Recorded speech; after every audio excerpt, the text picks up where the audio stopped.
ಈಗಾಗಲೇ ಹೇಳಿದಂತೆ ಹಲವಾರು ಆಯಾಮಗಳಲ್ಲಿ ಬೆಳೀತಿರುವಂತಹ ಈ ಚರ್ಚೆಯ ಚೌಕಟ್ಟನ್ನ ನಿರ್ಧರಿಸೋ ಪ್ರಮುಖ ಪ್ರಶ್ನೆಗಳು ನಿಮ್ಮ ಮುಂದೆ. ಮೂಲ ಬಿಜೆಪಿಗರು ಮತ್ತೆ ವಲಸಿಗರು, ಸೋತವರು ಮತ್ತೆ ಗೆದ್ದವರು, ಇವ್ರ ನಡುವಿನ ಅಭಿಪ್ರಾಯಗಳಲ್ಲಿ ವ್ಯತ್ಯಾಸ ಯಾಕೆ? ಎಲ್ಲ ಒಂದೇ ಪಕ್ಷದವರಲ್ವಾ? ಯಾಕೆ ಈ ಥರ ಅಭಿಪ್ರಾಯ ವ್ಯತ್ಯಾಸ, ಡಿಫ್ರೆನ್ಸ್ ಆಫ್ ಒಪಿನಿಯನ್ ಬಂದ್ಬಿಟ್ಟಿದೆಯಲ್ಲ? ಇನ್ನು ಬೇರೆ ಬೇರೆ ವ್ಯಕ್ತಿಗಳಿಂದ ಪದೇ ಪದೇ ಕೆಲ ನಾಯಕರನ್ನ ಟಾರ್ಗೆಟ್ ಮಾಡುವುದರ ಹಿಂದಿನ ಉದ್ದೇಶವೇನು? ಹೇಳಿಕೆ ಕೊಡ್ತಿರೋದು ಬೇರೆ ಬೇರೆ ನಾಯಕರು, ಆದರೆ ಅವರ ಟಾರ್ಗೆಟ್ ಅದೇ ನಾಯಕರು. ಯಾರಿದ್ದಾರೆ ಇದ್ರ ಹಿಂದೆ? ಏನಿದೆ ಇದ್ರ ಹಿಂದೆ? ಉದ್ದೇಶ ಏನು? ಇನ್ನು ದಿನವೂ ಬೆಳವಣಿಗೆ ಕಾಣ್ತಿರುವ ಅಡ್ಜಸ್ಟ್ಮೆಂಟ್ ವಿವಾದದಲ್ಲೂ ಬಿಜೆಪಿಯಲ್ಲಿನ ಬಣಗಳ ಜಿದ್ದಾಜಿದ್ದಿ ನೋಡ್ಬೋದಾ? ಯಾಕೆ ನೋಡಬೇಕು ಅಂತ ನಾನು ಹೇಳ್ತೀನಿ. ನೋಡ್ಬೋದಾ ಇಲ್ವಾ ಅಂತ ಆಮೇಲೆ ಚರ್ಚೆಯಲ್ಲಿ ಭಾಗವಹಿಸ್ತಿರುವಂಥವರು ವೀಕ್ಷಕರು ನೀವು ನಿರ್ಧಾರ ಮಾಡ್ಬೋದು. ಇನ್ನು ಪ್ರಬಲ ಪ್ರತಿಪಕ್ಷವಾಗಬೇಕಿದ್ದ ಬಿಜೆಪಿಯಲ್ಲಿನ ಗೊಂದಲ ಅನ್ಯ ಪಕ್ಷಗಳಿಗೆ ಲಾಭದಾಯಕವಾಗಲಿದೆಯಾ? ಎಲ್ಲರೂ ಹೇಳ್ತಿರ್ತಾರಪ್ಪ, ಪ್ರಜಾಪ್ರಭುತ್ವದಲ್ಲಿ ಎಷ್ಟು ಬಲಿಷ್ಠ ಸರ್ಕಾರ ಇರುತ್ತೋ ಅಷ್ಟೇ ಬಲಿಷ್ಠ ಅಥವಾ ಅದಕ್ಕಿಂತ ಬಲಿಷ್ಠ ವಿರೋಧ ಪಕ್ಷ ಇರಬೇಕು, ಆವಾಗ ಪ್ರಜಾಪ್ರಭುತ್ವ ಚೆನ್ನಾಗಿ ನಡೆಯುತ್ತೆ, ಆಡಳಿತಾತ್ಮಕ ದೃಷ್ಟಿಯಿಂದ ಅದು ಸಹಾಯಕ ಅಂತ. ಆದರೆ ಇಲ್ಲಿ ವಿರೋಧ ಪಕ್ಷದಲ್ಲೇ ಒಳಗಡೆ ಇನ್ನೊಂದು ವಿರೋಧ ಪಕ್ಷ ಇದೆ, ಆಪೋಸಿಷನ್ ವಿದಿನ್ ಅನ್ ಆಪೋಸಿಷನ್. ಇದೊಂಥರ ಮಜಾ. ಇದೆಲ್ಲದಕ್ಕೂ ಕಾರಣ ಏನು? ಮೊದಲನೇ ಬಾರಿಗೆ ವೀಕ್ಷಕರೇ ನಿಮಗೆ ನೆನಪಿಸ್ಕೊಡೋದಕ್ಕೆ ಬಯಸ್ತೀನಿ, ಮೊದಲನೇ ಬಾರಿಗೆ ಬಿಜೆಪಿಯಲ್ಲಿನ ಅಡ್ಜಸ್ಟ್ಮೆಂಟ್ ರಾಜಕಾರಣದ ಆರೋಪ ಅಭಿಪ್ರಾಯ ಬಂದಿದ್ದು ಬಸವರಾಜ ಬೊಮ್ಮಾಯಿ ಅವರು ಮುಖ್ಯಮಂತ್ರಿ ಆದ ಮರುದಿನವೇ ದೇವೇಗೌಡರು ಮನೆಗೆ ಹೋಗ್ತಾರೆ. ಅವತ್ತು ಹಾಸನದ ಶಾಸಕರಾದ ಪ್ರೀತಮ್ ಗೌಡ್ರು, ಮಾಜಿ ಶಾಸಕರು, ಇವತ್ತು ಅವ್ರು ಹೇಳ್ತಾರೆ, ಏನ್ರಿ ನೀವೇನಕ್ರಿ ಹೋಗ್ಬೇಕು, ಜನತಾದಳ ನಾಯಕರ ಮನೆಗೆ ಏನಕ್ಕೆ ಹೋದ್ರಿ ನೀವು, ಅಡ್ಜಸ್ಟ್ಮೆಂಟ್ ಇದು ಅಂತ ಅವ್ರು ಕೇಳ್ತಾರೆ. ಅದಾದ ನಂತರ ನಾನು ಇನ್ನೊಂದು ಉದಾಹರಣೆ ಕೊಟ್ಟೆ, ಎಲ್ಲಿಂದ ನಾಯಕರಿಂದ ಕಾರ್ಯಕರ್ತರಿಗೆ ಹಬ್ಬೋಗಿದೆ ಈ ಅಡ್ಜಸ್ಟ್ಮೆಂಟ್ ಅನ್ನೋ ಅಭಿಪ್ರಾಯ.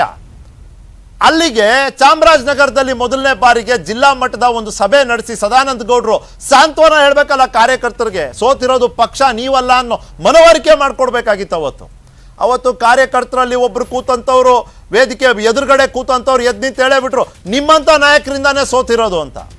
ಅಲ್ಲಿಗೆ ನಾನು ಕೇಳ್ತಿರೋದು, ನಾಯಕರು ಕೊಡ್ತಿರೋಂಥ ಹೇಳಿಕೆ ಕಾರ್ಯಕರ್ತರ ಅಭಿಪ್ರಾಯದ ಪ್ರತಿಬಿಂಬವ ಅಂತ? ಇದಕ್ಕೆಲ್ಲ ಒಂದು ರೀತಿಯಲ್ಲಿ ಉರಿತಿರೋ ಹೋಮಕ್ಕೆ ತುಪ್ಪ. ಕಳೆದ 2 ದಿನಗಳ ಘಟನೆ. ಮೊದಲನೇದು ಬೆಳಗಾವಿಯಲ್ಲಿ ನಿನ್ನೆ ಯತ್ನಾಳ್ ವರ್ಸಸ್ ಬೊಮ್ಮಾಯಿ ಆಗೋಯ್ತದು. ಬಸನಗೌಡ ಪಾಟೀಲ್ ಯತ್ನಾಳ್ ಅವರು ಬಸವರಾಜ ಬೊಮ್ಮಾಯಿ ಅವರು ಇದ್ದಂಥ ವೇದಿಕೆ ಮೇಲೆ ನಿಂತು ಭಾಷಣ ಮಾಡಿದಂಥ ಸಂದರ್ಭದಲ್ಲಿ ಅಡ್ಜಸ್ಟ್ಮೆಂಟ್ ರಾಜಕಾರಣ ಅನ್ನೋ ಆರೋಪವನ್ನು ಮಾಡಿದ್ರು. ಬೊಮ್ಮಾಯಿ ಅವರೇನು ಸುಮ್ಮನೆ ಇರಲಿಲ್ಲ. ಇವ್ರೇನಂದ್ರು, ಅದಕ್ಕೆ ಅವ್ರೇನಂದ್ರು ಕೇಳ್ಕೊಂಬನ್ನಿ. ಮನೆಗೆ ಹೋಗ್ತಾನೆ ಡಿ ಕೆ ಶಿವಕುಮಾರ್, ಬಸವರಾಜ ಬೊಮ್ಮಾಯಿ ಮನೆಗೆ ಹೋಗ್ತಾರೆ. ಎದಕ್ಕೆ ಹೋಗ್ತಾರೆ ಗುರ್ತನ? ಇವ್ರಿಗೇನು ಸೌಜನ್ಯ ಬೇಕಲ್ಲ. ಸೋನಿಯಾ ಗಾಂಧಿಗೆ ಗುರ್ತಾಗಬೇಕು. ಬೊಮ್ಮಾಯಿ ಮನೆಗೆ ಹೋಗಿದ್ರು. ನೋಡ್ರಿ, ನಾನು ಮುಖ್ಯಮಂತ್ರಿ ಮಾಡಲಿಲ್ಲ ಅಂದ್ರೆ ನಾ ಬೊಮ್ಮಾಯಿ ಕೂಡ ಮಾತಾಡಿ ಬಂದಿನ ತೆಳವಲ್ಲಿ. ನಾ ಹೇಳಿದೆ, ಏನಾಗಿ ಬೊಮ್ಮಾಯಿಗೆ ಅವನ್ನೆಲ್ಲ ಬರ್ಸ್ಕೊಡ್ಬೇಡ್ರಿ ಮನೆಗೆ ಅಂತ ಹೇಳಿದೆ. ನಿಮ್ಮನ್ನೆಲ್ಲ ಭೇಟಿಯಾಗಿ ಅಂಜಿಸಿ ಮುಖ್ಯಮಂತ್ರಿ ಆಗ್ಬೇಕು. ನಾವ್ಯಾಕೆ ಅವ್ನು ಮುಖ್ಯಮಂತ್ರಿಗೆ ಮಾಡ್ಲಾಕ ಓಡಾಡ್ಬೇಕು ರೀ? ನಮ್ದೇನು ಕೆಲಸ ಐತಿ ಹೇಳ್ಬೇಕು. ಯಾರಾದರೂ ಮನೆಗೆ ಬರ್ತಾರೆ ಅಂದಾಗ ಇಲ್ಲ ಅನ್ನೋಕ್ಕಾಗೋದಿಲ್ಲ. ನಮ್ಮ ಕರ್ನಾಟಕದ ಸೌಜನ್ಯ. ಅದರ ಅರ್ಥ ನಾವು ಎಲ್ಲೂ ಕೂಡ ರಾಜಿ ಆಗೋದಿಲ್ಲ ಗೌಡ್ರೆ. ನಿಮ್ಮ ಜೊತೆಗೆ ನಾವು ಇರ್ತೇವೆ, ತಲೆ ಕೆಡಿಸ್ಕೋಬೇಡ್ರಿ. ಕೆಲವರು ಮನೆಗೆ ಹೋಗ್ದಾನೆ ಹಂಗೆ ಒಳಗಡೆ ರಾಜಿ ಆಗ್ಯಾರ. ಅದ್ರ ಬಗ್ಗೆ ಎಲ್ಲರೂ ಕೂಡ ಗೊತ್ತಿದೆ. ಬಹಿರಂಗವಾಗಿ ನಾವಿದ್ದೇವೆ, ಸ್ಪಷ್ಟವಾಗಿದ್ದೇವೆ. ಯಾರು ಏನು ಮಾಡಿದ್ರು, ಯಾರು ಕೆಡುಲಕ್ಕೆ ಅಡ್ಡಾಡಿದ್ರು, ಯಾರು ಏನೇನು ಮಾಡಿದ್ರು ಎಲ್ಲನೂ ನಮ್ಮ ಪಾರ್ಟಿಯಾಗನೇ ಆಗ್ಯಾರ. ಈ ಮತ್ತೊಬ್ರಿಗೆ ಅಪವಾದ ಕೊಡೋದು ಬೇಡ. ನೀವು ಯಾರ್ಯಾರು ಏನೇ ಮಾಡಿರಲ್ಲ, ನೀವು ಶುದ್ಧ ಆದ್ರೆ ಇನ್ನು ನಿಮಗೆ ಭವಿಷ್ಯ ಐತೆ ನೀವು ತಿಳ್ಕೊಂಡ್ಬಿಡ್ಬೇಕತ್ತೆ ನಾಯಕರುಗಳು. ಒಂದು ಮಾತನ್ನು ನಾನು ಭಾಳ ಸ್ಪಷ್ಟವಾಗಿ ಹೇಳ್ತೇನೆ, ನನ್ನ ರಾಜಕಾರಣದಲ್ಲಿ ಯಾವುದೇ ಕಾರಣಕ್ಕಾಗಿ ನಾವು ರಾಜಿಯನ್ನು ಮಾಡಿಲ್ಲ, ಮಾಡ್ಕೊಳ್ಳೋದು. ಸಾಂಪ್ರದಾಯಿಕ ವೈರತ್ವ ಅಂತ ನಾವು ಮಾತನಾಡಿದಾಗ ಒಂದು ಪಕ್ಷದ ಒಬ್ಬ ನಾಯಕ ಮತ್ತೊಂದು ಪಕ್ಷದ ಮತ್ತೊಬ್ಬ ನಾಯಕನ ನಡುವಿನ ಒಂದು ಸಾಂಪ್ರದಾಯಿಕ ವೈರತ್ವ ಅಂತ ನಾವು ಅನ್ಕೊಂಡಿರ್ತೀವಿ. ಆದರೆ ಬಿಜೆಪಿಯಲ್ಲಿ ಸಾಂಪ್ರದಾಯಿಕ ವೈರತ್ವ ಆ ಪಕ್ಷದ ನಾಯಕರ ನಡುವೆನೇ ಬೆಳೆದಿರುವಂಥದ್ದು. ಅದರಲ್ಲಿ ಒಂದು ಯತ್ನಾಳ್ ವರ್ಸಸ್ ಮುರುಗೇಶ್ ನಿರಾಣಿ. ಅಕ್ಕಪಕ್ಕದ ಜಿಲ್ಲೆಯವರೇ, ಬಾಗಲಕೋಟೆ, ವಿಜಯಪುರ. ಅಗೇನ್ ಅದೇ ಒಂದೇ ವೇದಿಕೆ ಮೇಲೆ ಇಬ್ರು, ಇವ್ರಂದ್ರು ಅವ್ರಂದ್ರು. ಏನಂದ್ರು ಕೇಳ್ಕೊಂಬನ್ನಿ. ಬಾಗಲಕೋಟೆ ಜಿಲ್ಲಾದಾಗ ಏನಾಗಿತ್ತು ಅನ್ನೋದು ನೀವು ಇಲ್ಲೇನು ಎದುರಿಗೆ ಗೊತ್ತಿರಲ್ಲ, ನಿಮ್ಗೆಲ್ಲ ಏನೇನು ಮಾಡ್ಯಾರ ಎಲ್ಲ ನಿಮ್ಮ ಮನಸ್ಸು ಮಾಡಿ ಕಷ್ಟದ ಕೂಡ ಒಂದೊಂದು ಚಲೋ ಬೆಳಿನ ಹೋಗ್ಬಿಡ್ತಾರೆ. ಚಲೋ ಬೆಳಿನ ಹತ್ತಿ ಬಿಡ್ತಾರೆ. ನನಗೂ ಭಾಳ ಮಂದಿ ವಿರೋಧ ಪೂರ್ಣ ವಿರೋಧ ಕೊಟ್ಟು ಕಳಿಸಿದ್ರು, ಎಲ್ಲೆಲ್ಲಿಗೂ ರೊಕ್ಕ ಬಂತು.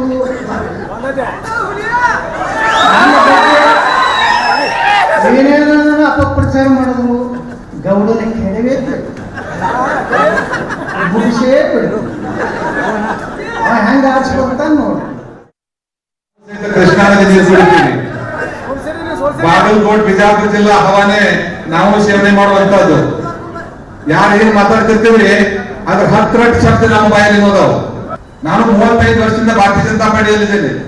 ಮತ್ತೊಬ್ಬರ ಜೊತೆ ನಾಟಕ ಮಾಡಿ ಈ ಕಡೆ ಒಂದ್ ಕಡೆ ಆ ಕಡೆ ಒಂದ್ ಕಡೆ ಹೋಗಿ ತಲೆ ಮೇಲೆ ಕೊಟ್ಟಿಗೆ ಹಾಕೊಂಡು ನಮಾಜ್ ಬಂದಂತ ಅಲ್ಲ ಮರಿಗೆ ನಾಟಕ ಮಾಡ್ತೀರಿ. ಯಾರನ್ನ ಸಭಾಗ ತುಮಕ್ ತಂದದ್ದು, ನೀವು ತುಮಕ್ ತಂದಿಲ್ಲ, ಪಾರ್ಲಿಮೆಂಟ್ ತುಮಕ್ ತಂದಿರಿ, ಅಸೆಂಬ್ಲಿ ತುಮಕ್ ತಂದಿರಿ. ಮರ್ತೀನಿ ಬಹಳ ಕೆನಕ್ಲಿಕ್ಕೆ ಹೋದ್ರೆ ಎಲ್ಲರೂ ಸಂಗೀತಂತವ್ರು ಇದ್ದಾರೆ, ಅದನ್ನ ಮರ್ತು ಬಿಡೋಣ.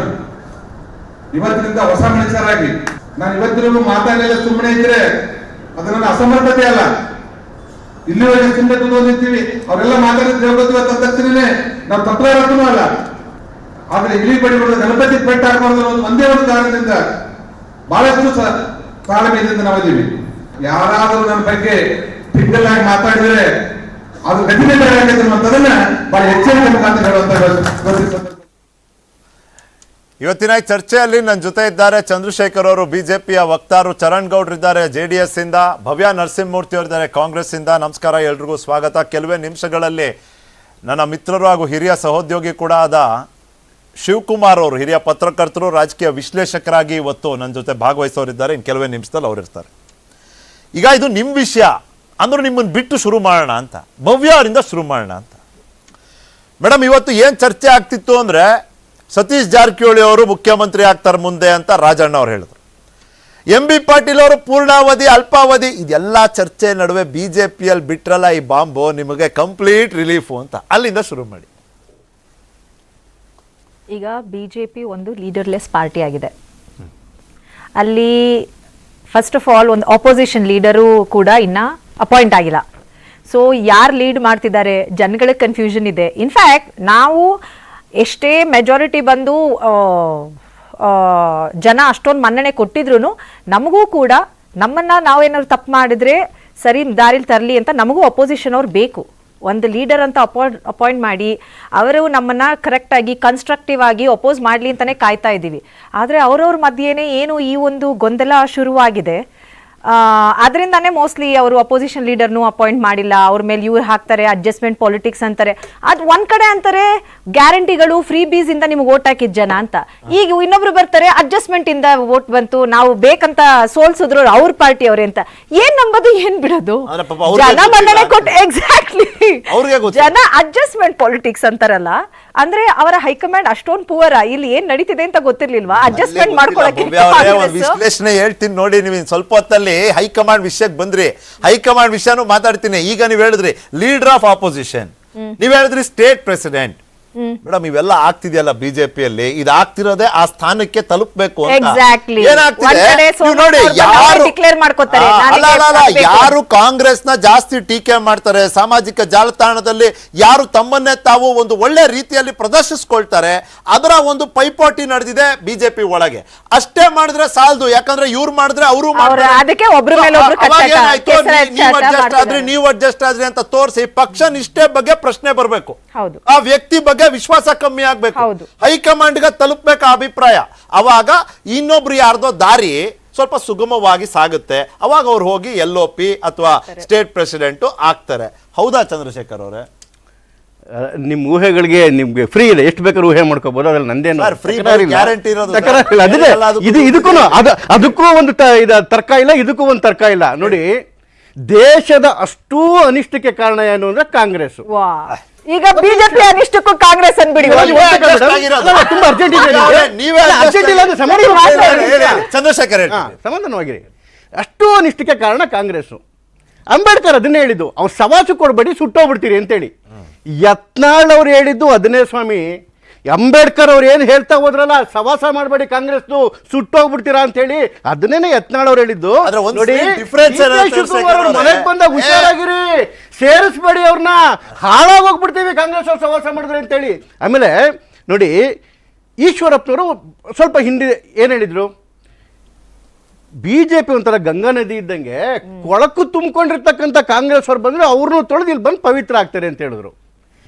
ಕೊಳಕು ತೊಳೆದ ಮೇಲೆ ಒಂದು ಸ್ವಲ್ಪ ಕೊಳಕು ನದಿಲಿ ಉಳ್ಕೊಳ್ತದೆ, ಬಂದವರೇನೋ ಪವಿತ್ರ ಆಗ್ಬಿಡ್ತಾರೆ, ಸ್ವಲ್ಪ ಕೊಳಕು ನದಿಲಿ ಉಳ್ಕೊಂತದೆ. ಏನು ಅಂಬೇಡ್ಕರ್ ಪ್ರತಿಪಾದನೆ ಮಾಡಿದ್ರಲ್ಲ ಅದನ್ನೇ ಈಶ್ವರಪ್ಪನವ್ರು ಹೇಳಿದ್ದು, ಅದನ್ನೇ ಯತ್ನಾಳ್ ಹೇಳಿದ್ದು, ಇದಲ್ಲೇನು ಭಾಳ ವಿಶೇಷ ಏನಿಲ್ಲ.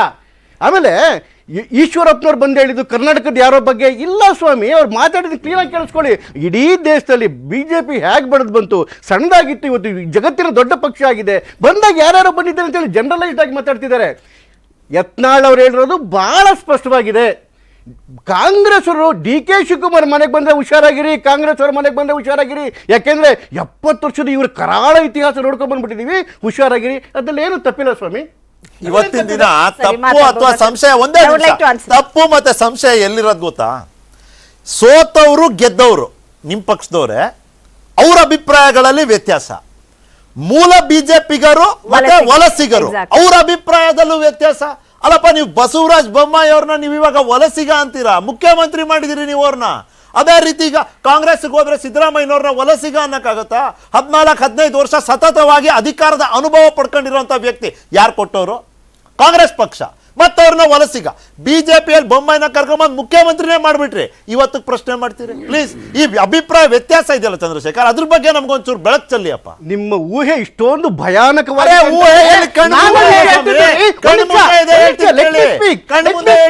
ಎಲ್ಲಾದ್ರೂ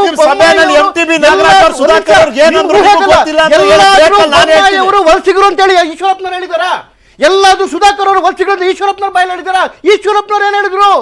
ಒಟ್ಟು ಬಿಜೆಪಿಯ ಚಿತ್ರಣವನ್ನ ಮಾಡ್ಕೊಂಡ್ಬಂದ್ರು, ದೇಶದಲ್ಲಿ ಹಿಂಗ್ ಬೆಳ್ಕೊಂಡ್ಬಂತು, ಹಲವಾರು ಜನ ಒಳಗಡೆ ಬಂದು ಅಂತ ಹೇಳಿದ್ರೆ ಕರ್ನಾಟಕದ ವಿಚಾರ ಯಾರು ಎತ್ತಿದ್ದಾರೆ? ಇದು ಚೆನ್ನಾಗಿ ನಮ್ದು ಊಹೆ. ಹೌದು ಸರ್, ಏನ್ ಹೇಳೋದು ಅಂತ ಪದವೇ ಗೊತ್ತಿಲ್ವೇ? ಯಾರು ಹೇಳಿದ್ದಾರೆ? ಬೊಮ್ಮಾಯಿ ಅವ್ರ ಹೆಸರು ಯಾರು ಹೇಳಿದ್ದಾರೆ? ಆಯ್ತು, ಬಂದಿರ್ತಕ್ಕಂಥ 17 ಜನದ ಯಾರು ಹೇಳಿದ್ದಾರೆ? ಎಲ್ಲ ಊಹೆ ಬಿಟ್ಬಿಟ್ಟು ಈಶ್ವರಪ್ಪನವರು ಬಹಳ ಕ್ಲಿಯರ್ ಆಗಿ ಹೇಳಿದ್ದಾರೆ.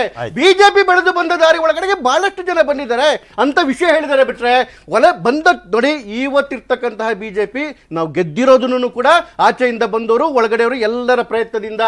ಈ ಚುನಾವಣೆಯಲ್ಲೂ ಕೂಡ ಪ್ರತಿಯೊಬ್ಬರೂ ಕೂಡ ಬಿಜೆಪಿಯ ಮಕ್ಕಳಾಗಿ ಕೆಲಸ ಮಾಡಿದ್ದಾರೆ. ಯಾವುದೇ ಭೇದ ಆಗಲಿ, ಯಾವುದೇ ಭಿನ್ನ ಆಗಲಿ ನಮ್ಮಲ್ಲಿಲ್ಲ ಸ್ವಾಮಿ. ಮುಂದೆ ಬರ್ತಿರ್ತಕ್ಕಂಥ ZP ಎಲೆಕ್ಷನ್ ಆಗಲಿ, ಲೋಕಸಭೆ ಎಲೆಕ್ಷನ್ ಆಗಲಿ ಮತ್ತೆ ಗೆದ್ದು ತೋರಿಸ್ತೀವಿ, ನಮ್ಮಲ್ಲಿ ಯಾವುದೇ ಅಭಿಪ್ರಾಯ ಇಲ್ಲ. ಹಾಗಾಗಿ ಯಾರ ಹೆಸರು ಯಾರ ಬಾಯಲ್ಲೂ ಬರ್ತಿಲ್ಲ. ಅದೊಂದೇ ನೀವು ಮಾಡಿರೋ ಜಾಣತನದ ಕೆಲಸ. ಜಾಣತನ ಪ್ರಶ್ನೆ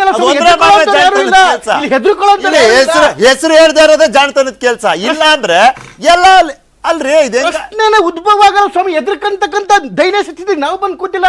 ಜನರಿಗೆ ಮಂಕ್ ಬೂದಿ ಎತ್ಬಿಡು ಅಧಿಕಾರಕ್ಕೆ ಬಂದಿಲ್ಲ, ಅವ್ರು ಎದುರ್ಕೋಬೇಕು, ನಾವ್ ಯಾಕ್ರಿ ಎದ್ರಣ?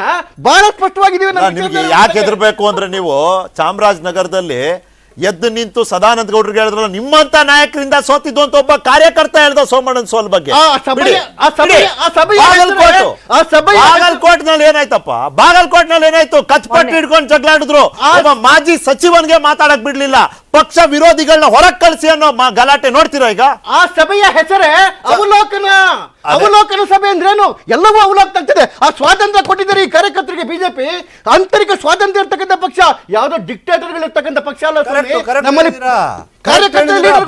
ಬಹಳ ಚೆನ್ನಾಗಿ ಹೇಳಿದಿರಾ. ಅವಲೋಕನದ ನಂತರ ಅರ್ಥ ಮಾಡ್ಕೊಂಡಿದ್ ಏನಪ್ಪಾ ಅಂದ್ರೆ, ಜನ ನಮ್ಮವರೇ ನಮ್ಮನ್ನು ಸೋಲ್ಸ್ಬಿಟ್ರು.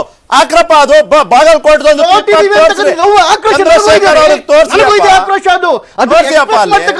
ನಾಯಕರ ಎದುರೇ ನೋಡಿ ಸರ್, ಅಲ್ಲಿ ಇವತ್ತಾಗಿದ್ ನೋಡಿ ಸರ್, ಇವತ್ತಾಗಿದ್ ನೋಡಿ. ಒಬ್ಬ ಸಾಮಾನ್ಯ ಕಾರ್ಯಕರ್ತ ಬಂದಿರೋದಲ್ಲಿ ಸ್ಟೇಜ್ ಮೇಲೆ, ಈ ಸ್ಟೇಜ್ ಎದುರುಗಡೆ ಏನಾಗ್ತಿದೆ ನೋಡಿ, ಏನಾಗ್ತಿದೆ ನೋಡಿ. ನಾನು ಹೇಳ್ತಿರೋದು, ನೀವು ಏನೂ ಇಲ್ವೇ ಇಲ್ಲ ಅಂದ್ರೆ ನೋಡ್ರಪ್ಪ, ನಾವು ಅದನ್ನ ನಾನು ಹೇಳ್ತೀನಿ ಇವ್ರೆ, ಇದನ್ನ ಸಭೆಯನ್ನ ಕದ್ದು ಮುಚ್ಚಿ ಮಾಡ್ಲಿಲ್ಲ, ಮೀಡಿಯಾದವರೆಗೂ ಒಳಗಡೆ ಬಿಟ್ಕೊಂಡ್ವಿ. ಯಾಕೆ? ನಮ್ಮಲ್ಲಿ ಪಾರದರ್ಶಕವಾಗಿದ್ದೀವಿ, ಪ್ರಜಾಪ್ರಭುತ್ವ ವ್ಯವಸ್ಥೆ ನಮ್ಮಲ್ಲಿದೆ. ನಮ್ಮ ಕಾರ್ಯಕರ್ತರೇ ಕೇಳ್ಬೇಕ್ರಿ, ಇನ್ಯಾರು ಕೇಳ್ತಾರೆ? ನಮ್ಮಲ್ಲಿ ತಪ್ಪಾಗಿದ್ರೆ, ಒಪ್ಪಾಗಿದ್ರೆ, ಸೋತಿದ್ರೆ, ಗೆದ್ದಿದ್ರೆ, ಹೌದು ರೀ, ನಮ್ಮನ್ನ ನಾವು ಜಗಳಾಡ್ತೀವಿ, ನಮ್ಗೆ ಹಕ್ಕಿದೆ, ಅದು ಆಡ್ಲೇಬೇಕು ಕೂಡ. ನಾವು ಯಾರೋ ನಾಯಕ ಹೇಳ್ದಂಗೆ ಕುರಿಗಳ ತರ ಹೋಗ್ತಕ್ಕಂಥ ಕಾರ್ಯಕರ್ತರು ನಮ್ಮ ಪಕ್ಷದಲ್ಲಿಲ್ಲ. ನಮ್ದು ಕಾರ್ಯಕರ್ತರ ಆಧಾರಿತ ಪಕ್ಷ. This has to happen. ಅಲ್ಲ ಚರಣ್ ಗೌಡ್ರೆ, ಏನ್ ಗೊತ್ತೈತಿ, ಎಲ್ಲಾದ್ರ ನಡುವೆ ಚಂದ್ರಶೇಖರ್ ಅವ್ರಿಗೆ ನಾನು ಅಭಿನಂದನೆ ಸಲ್ಲಿಸ್ಬೇಕು. ಯಾಕೆ ಗೊತ್ತಾ?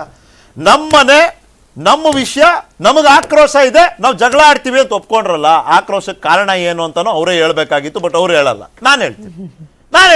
ಅವ್ರು ಹೇಳ್ತಿರಲ್ಲ ಜಗಳ ಆಡಿದ್ವಿ, ಹೌದ್ರಿ ನಾವು ಆಡಿದ್ವಿ. ಯಾಕೆ ಅಂದ್ರೆ ಕಾರ್ಯಕರ್ತರಿಗೆ ಆಕ್ರೋಶ ಇದೆ. ಚರಣ್ ಗೌಡ್ರೆ ಪ್ಲೀಸ್. ಈಗ ಅವತ್ತು ಭಾರತೀಯ ಜನತಾ ಪಕ್ಷಕ್ಕೆ ಅನಿವಾರ್ಯ ಪರಿಸ್ಥಿತಿನಲ್ಲಿ ಅಧಿಕಾರ ಬೇಕಾಗಿತ್ತು. ಕಾಂಗ್ರೆಸ್ಗೆ ಸಮ್ಮಿಶ್ರ ಸರ್ಕಾರ ಬೇಡವಾಗಿತ್ತು. ಅವತ್ತು ಪ್ರತಾಪ್ ಸಿಂಹ ಅವ್ರು ಹೇಳ್ದಂಗೆ ಯಾರ್ದೋ ಬೆನ್ ತುರ್ಕೆನ ಯಾರೋ ಬೆನ್ ಕೆರೆದ್ರು ಶಾಂತಿವನದಲ್ಲಿ ಕೂತ್ಕೊಂಡು.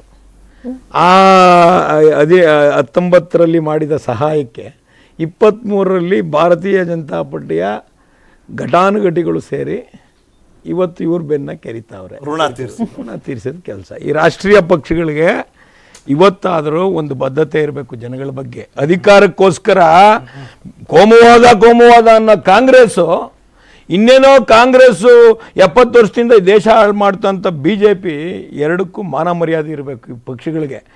ಅಧಿಕಾರಕ್ಕೋಸ್ಕರ ಸಿದ್ಧಾಂತ ಅಲ್ಲ, ಪಕ್ಷಗಳನ್ನೇ ಆಡಾಯ್ತಾ ಇದ್ದಾರೆ. ಇವತ್ತು ಇವ್ರ ಪಕ್ಷದವ್ರನ್ನೆಲ್ಲ ಕರ್ಕೊಂಡೋದ್ರು, ಕಾಂಗ್ರೆಸ್ನವ್ರನ್ನ ಕರ್ಕೊಂಡೋಗಿ 4 ವರ್ಷ ಅಧಿಕಾರ ಮಜಾ ಮಾಡುವಾಗ BJPಯವ್ರಿಗೆ ಗೊತ್ತಾಗಲಿಲ್ಲ. ಇವತ್ತು ಹೇಳ್ತಾರೆ ಅವ್ರನ್ನೆಲ್ಲ ಕರ್ಕೊಂಬಂದು ನಮ್ಮ ಪಕ್ಷಕ್ಕೆ ಈ ಪರಿಸ್ಥಿತಿ ಬಂತು ಅಂತ ಈಶ್ವರಪ್ಪನವ್ರು ಇವತ್ತು ಹೇಳ್ತಾರೆ. ಹೆಸರು ಹೇಳಲಿಲ್ಲ ಚರಣ್ ಗೌಡ್ರೆ, ಅವರೆಲ್ಲ ಬಂದಿದ್ರಿಂದ. ಅದೇ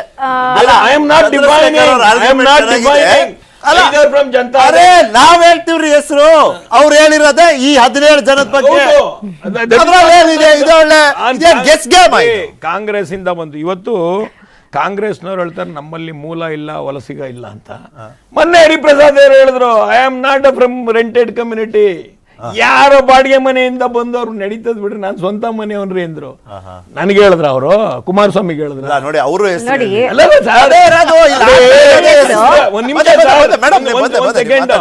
ಆಮೇಲೆ ನಾನು ಹೇಳ್ತಾ ಇದ್ದೀನಿ, ಇವತ್ತು ಮೊನ್ನೆ ಸಿದ್ದರಾಮಯ್ಯ ಅವರು ಹೇಳ್ತಾರೆ ಡೆಲ್ಲಿನಲ್ಲಿ 5 ವರ್ಷಗಳ ಕಾಲ ಮುಖ್ಯಮಂತ್ರಿ ಆಗೋದು, ಮುಖ್ಯಮಂತ್ರಿ ಏನು ತಿಂಗಳ ಬದಲಾವಣೆ ಆಗೋ ಇದೇನ್ರಿ 5 ವರ್ಷಗಳ ಕಾಲ ಅಂತಾರೆ. MB ಪಾಟೀಲ್ 5 ವರ್ಷ ಅಂತಾರೆ. DK ಶಿವಕುಮಾರ್ ನಮ್ಮಲ್ಲಿ ಅವರಲ್ಲಿ ಏನೋ ಒಂದು ಅಗ್ರಿಮೆಂಟ್ ಆಗಿದೆ, ಆ ಅಗ್ರಿಮೆಂಟ್ ಪ್ರಕಾರ ನನಗೂ ಸಿಗುತ್ತೆ, ನನಗೊಂದು ಸಮುದಾಯ ಈ ಸಲ ಬ್ಯಾಕಪ್ ಆಗಿದೆ ಅಂತ ಅವರಂತಾರೆ. ಎಲ್ಲಾದರೂ ಕ್ಲಾರಿಟಿ ಇದೆಯಾ? ಬಡವರ ಬಗ್ಗೆ ಆಗಲಿ ಇನ್ನೊಂದು ಬಗ್ಗೆ ಆಗಲಿ ಕಾಳಜಿ ನಡೀತಾ ಇದೆಯಲ್ಲ. ಅಧಿಕಾರ ಸಿಕ್ಕಿತು, ಅಧಿಕಾರಕ್ಕೆ ಇದು ಮಾಡ್ತಾವ್ರೆ, ಅಲ್ಲಿ ವಿರೋಧ ಪಕ್ಷ ಕಿತ್ತಾಡ್ತಾವ್ರೆ. ಬಂದು ಹೇಳೋರು ನಮ್ಮಲ್ಲಿ ಏನೂ ಇಲ್ಲ, ಮೂಲ ಇಲ್ಲ, ವಲಸಿಗ ಇಲ್ಲ ನಮ್ಮ ಪಕ್ಷ ಅಂತ. ಕಾಂಗ್ರೆಸ್ನವರು ಅವ್ರ ವಿರೋಧ ಪಕ್ಷ ಇಲ್ಲ, ಪಾಪ ವಿರೋಧ ಪಕ್ಷದ ನಾಯಕರಾಗಕ್ಕೆ ಅವ್ರು ಆಗ್ತಾ ಇಲ್ಲ BJPನಲ್ಲಿ ಅಂತ ಖುಷಿ ಪಡೋದು ಬೇಡ.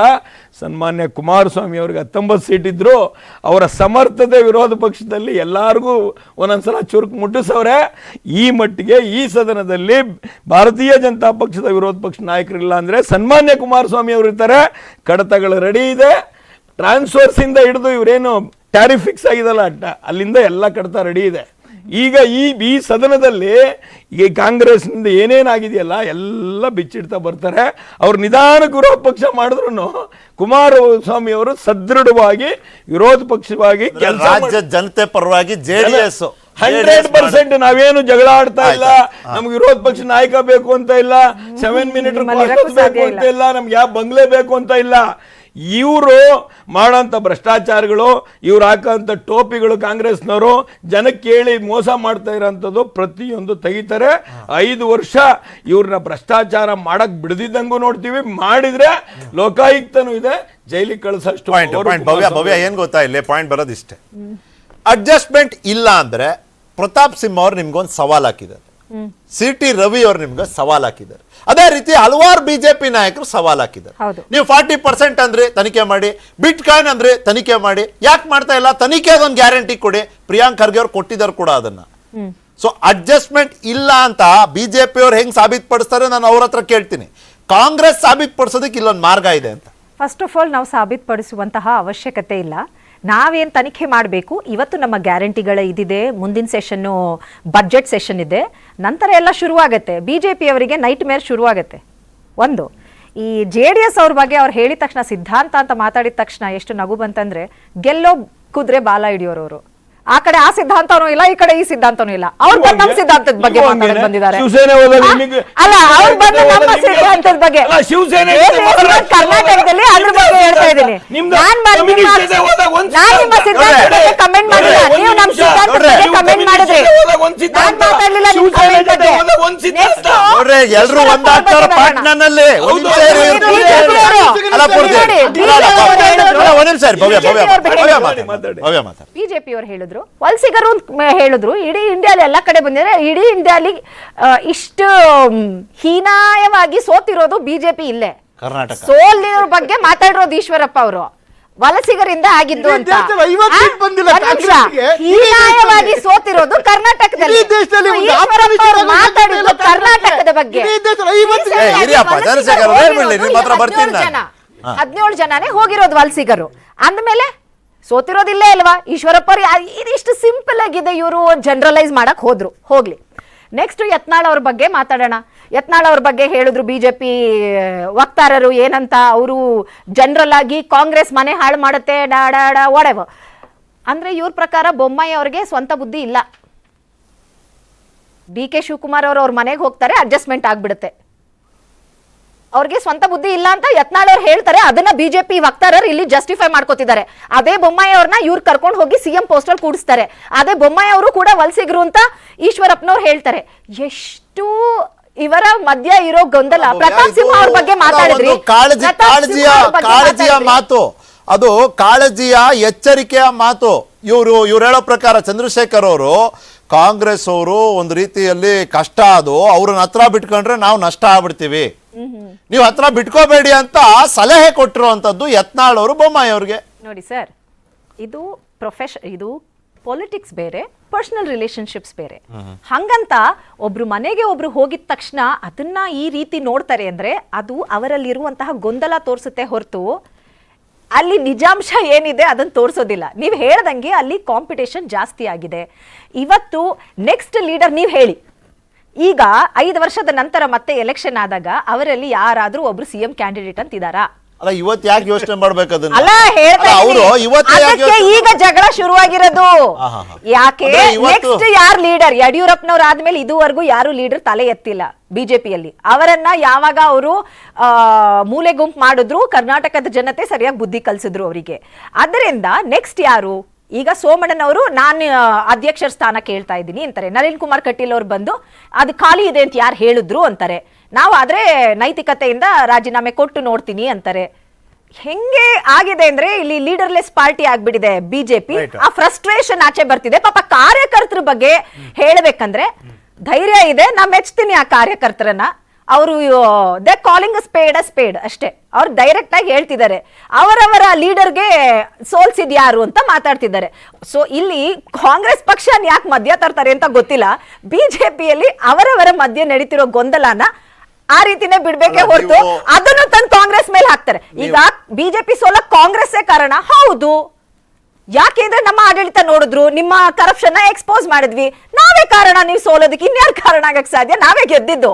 ಹಾಗಂತ ಈ ರೀತಿ ನಿಮ್ಮ ತೊಂದರೆಗೆಲ್ಲ ಕಾಂಗ್ರೆಸ್ನೇ ಹೊಣೆ ಮಾಡಕ್ ಬಂದ್ರೆ ಸೀರಿಯಸ್ಲಿ ಇದು ಒಂಥರ ನಗಪಾಟ್ಲಾಗ್ಬಿಡುತ್ತೆ ಜನಗಳ ಮಧ್ಯ. ಬಿಜೆಪಿ ಪಾರ್ಟಿನೇ ಒಂದು ಜೋಕರ್ಸ್ ಪಾರ್ಟಿ. ನೀವು ಯಡಿಯೂರಪ್ಪ ಅಂತ ಹೇಳಿದಿರಿ, ಹಂಗಾಗಿ ನಾನು ಕೇಳ್ತೀನಿ ಚಂದ್ರಶೇಖರ್ ಅವರೇ, ಈ ಒಂದು ಅಡ್ಜಸ್ಟ್ಮೆಂಟ್ ಆರೋಪದಲ್ಲಿ ಈ ವಿವಾದ ಏನ್ ಬೆಳೀತಾ ಇದೆ, ಇದರಲ್ಲೂ ಕೂಡ ಬಿಜೆಪಿಯಲ್ಲಿನ ಬಣಗಳ ಪಾತ್ರ, ಬಣಗಳ ಅಸ್ತಿತ್ವ, ಉಪಸ್ಥಿತಿ ಕಾಣ್ತಾ ಇದೆ ಅಂತ ಯಾಕೆ ಅಂತ ನೀವು ಕೇಳ್ತೀರಿ, ಅಥವಾ ಊಹೆ ಅಂತ ನೀವು ಹೇಳ್ತೀರಿ. ಊಹೆ ಅಲ್ಲದೆ ಇರೋದನ್ನ ನಾನು ಉದಾಹರಣೆ ಸಮೇತ ಹೇಳ್ತೀನಿ. ಮೊನ್ನೆ ಜಾಲಹಳ್ಳಿನಲ್ಲಿ ಬೆಂಗಳೂರು ನಾರ್ತ್ ಡಿಸ್ಟ್ರಿಕ್ಟ್ದು ಒಂದು ಸಭೆ ನಡೀತು. ಅಲ್ಲಿ ತಮೇಶ್ ಗೌಡ ಹೇಳ್ತಾರೆ ಎದ್ದು ನಿಂತ್ಕೊಂಡು, ಇಲ್ಲ ನಾನು ಬ್ಯಾಟರಾಯನಪುರದಲ್ಲಿ ಸೋಲೋದಕ್ಕೆ ಕಾರಣ ಮತ್ತೊಬ್ಬ ಬಿಜೆಪಿ ನಾಯಕ ಅವರು ಮುನೇಂದ್ರ ಕುಮಾರ್ ಅಂತ ಹೆಸರು ಹೇಳಿದಾರಂತೆ. ಸರಿನಾ? ತಮೇಶ್ ಗೌಡ ಯಾರ ಅಭ್ಯರ್ಥಿ ಅಂದ್ರೆ ಬಿಜೆಪಿ ಅಭ್ಯರ್ಥಿ ಅಂತ ನೀವು ಹೇಳ್ಬಿಡ್ಬೋದು. ಆದ್ರೆ ನಮಗ್ ಗೊತ್ತಿದೆ ಅವ್ರು ಯಡಿಯೂರಪ್ಪನವ್ರ ಅಭ್ಯರ್ಥಿ. ಅಂದ್ರೆ ಯಡಿಯೂರಪ್ಪನವರ ಬಣಕ್ಕೆ ಸೇರಿದಂತ ಒಬ್ಬ ವ್ಯಕ್ತಿ. ಅವ್ರು KERC ನಲ್ಲಿ ಏನಾಗಿದ್ರು, ಆ ನಿಗಮಕ್ಕೆ ಅಧ್ಯಕ್ಷತೆಯನ್ನ ಕೊಟ್ಟವ್ರು ಯಾರು? ಯಡಿಯೂರಪ್ಪನವರೇ. ಪಾಯಿಂಟ್. ಅಲ್ಲಿ ಒಂದು ಪಾಯಿಂಟ್ ಬಿಡ್ತೀನಿ. ಇಲ್ಲಿ ಏನಾಗಿದೆ, ಇಲ್ಲಿವರೆಗೂ ಆರೋಪ ಮಾಡ್ತಾ ಇರೋರು ಯಾವ ಬಣದಲ್ಲಿ ಗುರುತಿಸ್ಕೊಂಡಿದ್ದಾರೆ? ಫಾರ್ ಎಕ್ಸಾಂಪಲ್ CT ರವಿ ಅವ್ರನ್ನ ತಗೊಳ್ಳಿ, ಫಾರ್ ಎಕ್ಸಾಂಪಲ್ ಪ್ರತಾಪ್ ಸಿಂಹ ಅವ್ರನ್ನ ತಗೊಳ್ಳಿ, ಫಾರ್ ಎಕ್ಸಾಂಪಲ್ ಬಸವನಗೌಡ ಪಾಟೀಲ್ ಯತ್ನಾಳ್ ಅವ್ರನ್ನು ತಗೊಳ್ಳಿ. ಯಾವ ಬಣದಲ್ಲಿ ಗುರುತಿಸ್ಕೊಂಡಿದ್ದಾರೆ ಅವರು? BL ಸಂತೋಷ್ ಅವ್ರ ಬಣ ಅಂತ ಹೇಳಲಾಗತ್ತಪ್ಪ. ನನಗಷ್ಟು ಪರಿಚಯ ಇಲ್ಲ ರಾಜಕಾರಣಿಗಳು, ಹಾಗಾಗಿ ನನಗೆ ಐ ಆಮ್ ನಾಟ್ ಶೋರ್, ನೀವೇ ಹೇಳಬೇಕು.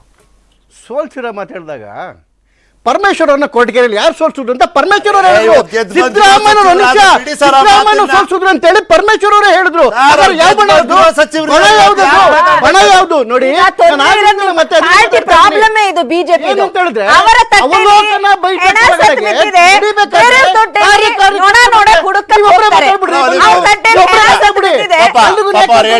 ನೀವೊಬ್ಬರೇ ಮಾತಾಡಿ. ಚಂದ್ರಶೇಖರ್ ಅವರು ಹೇಳ್ತಾರೆ. ಒಂದ್ ನಿಮಿಷ ಇವ್ರೆ, ನಾನು ಮತ್ತೆ ಅವಲೋಕನ ಬೇಟಕ್ಕಂತ ಯಾಕೆ ಮಾಡೋದು?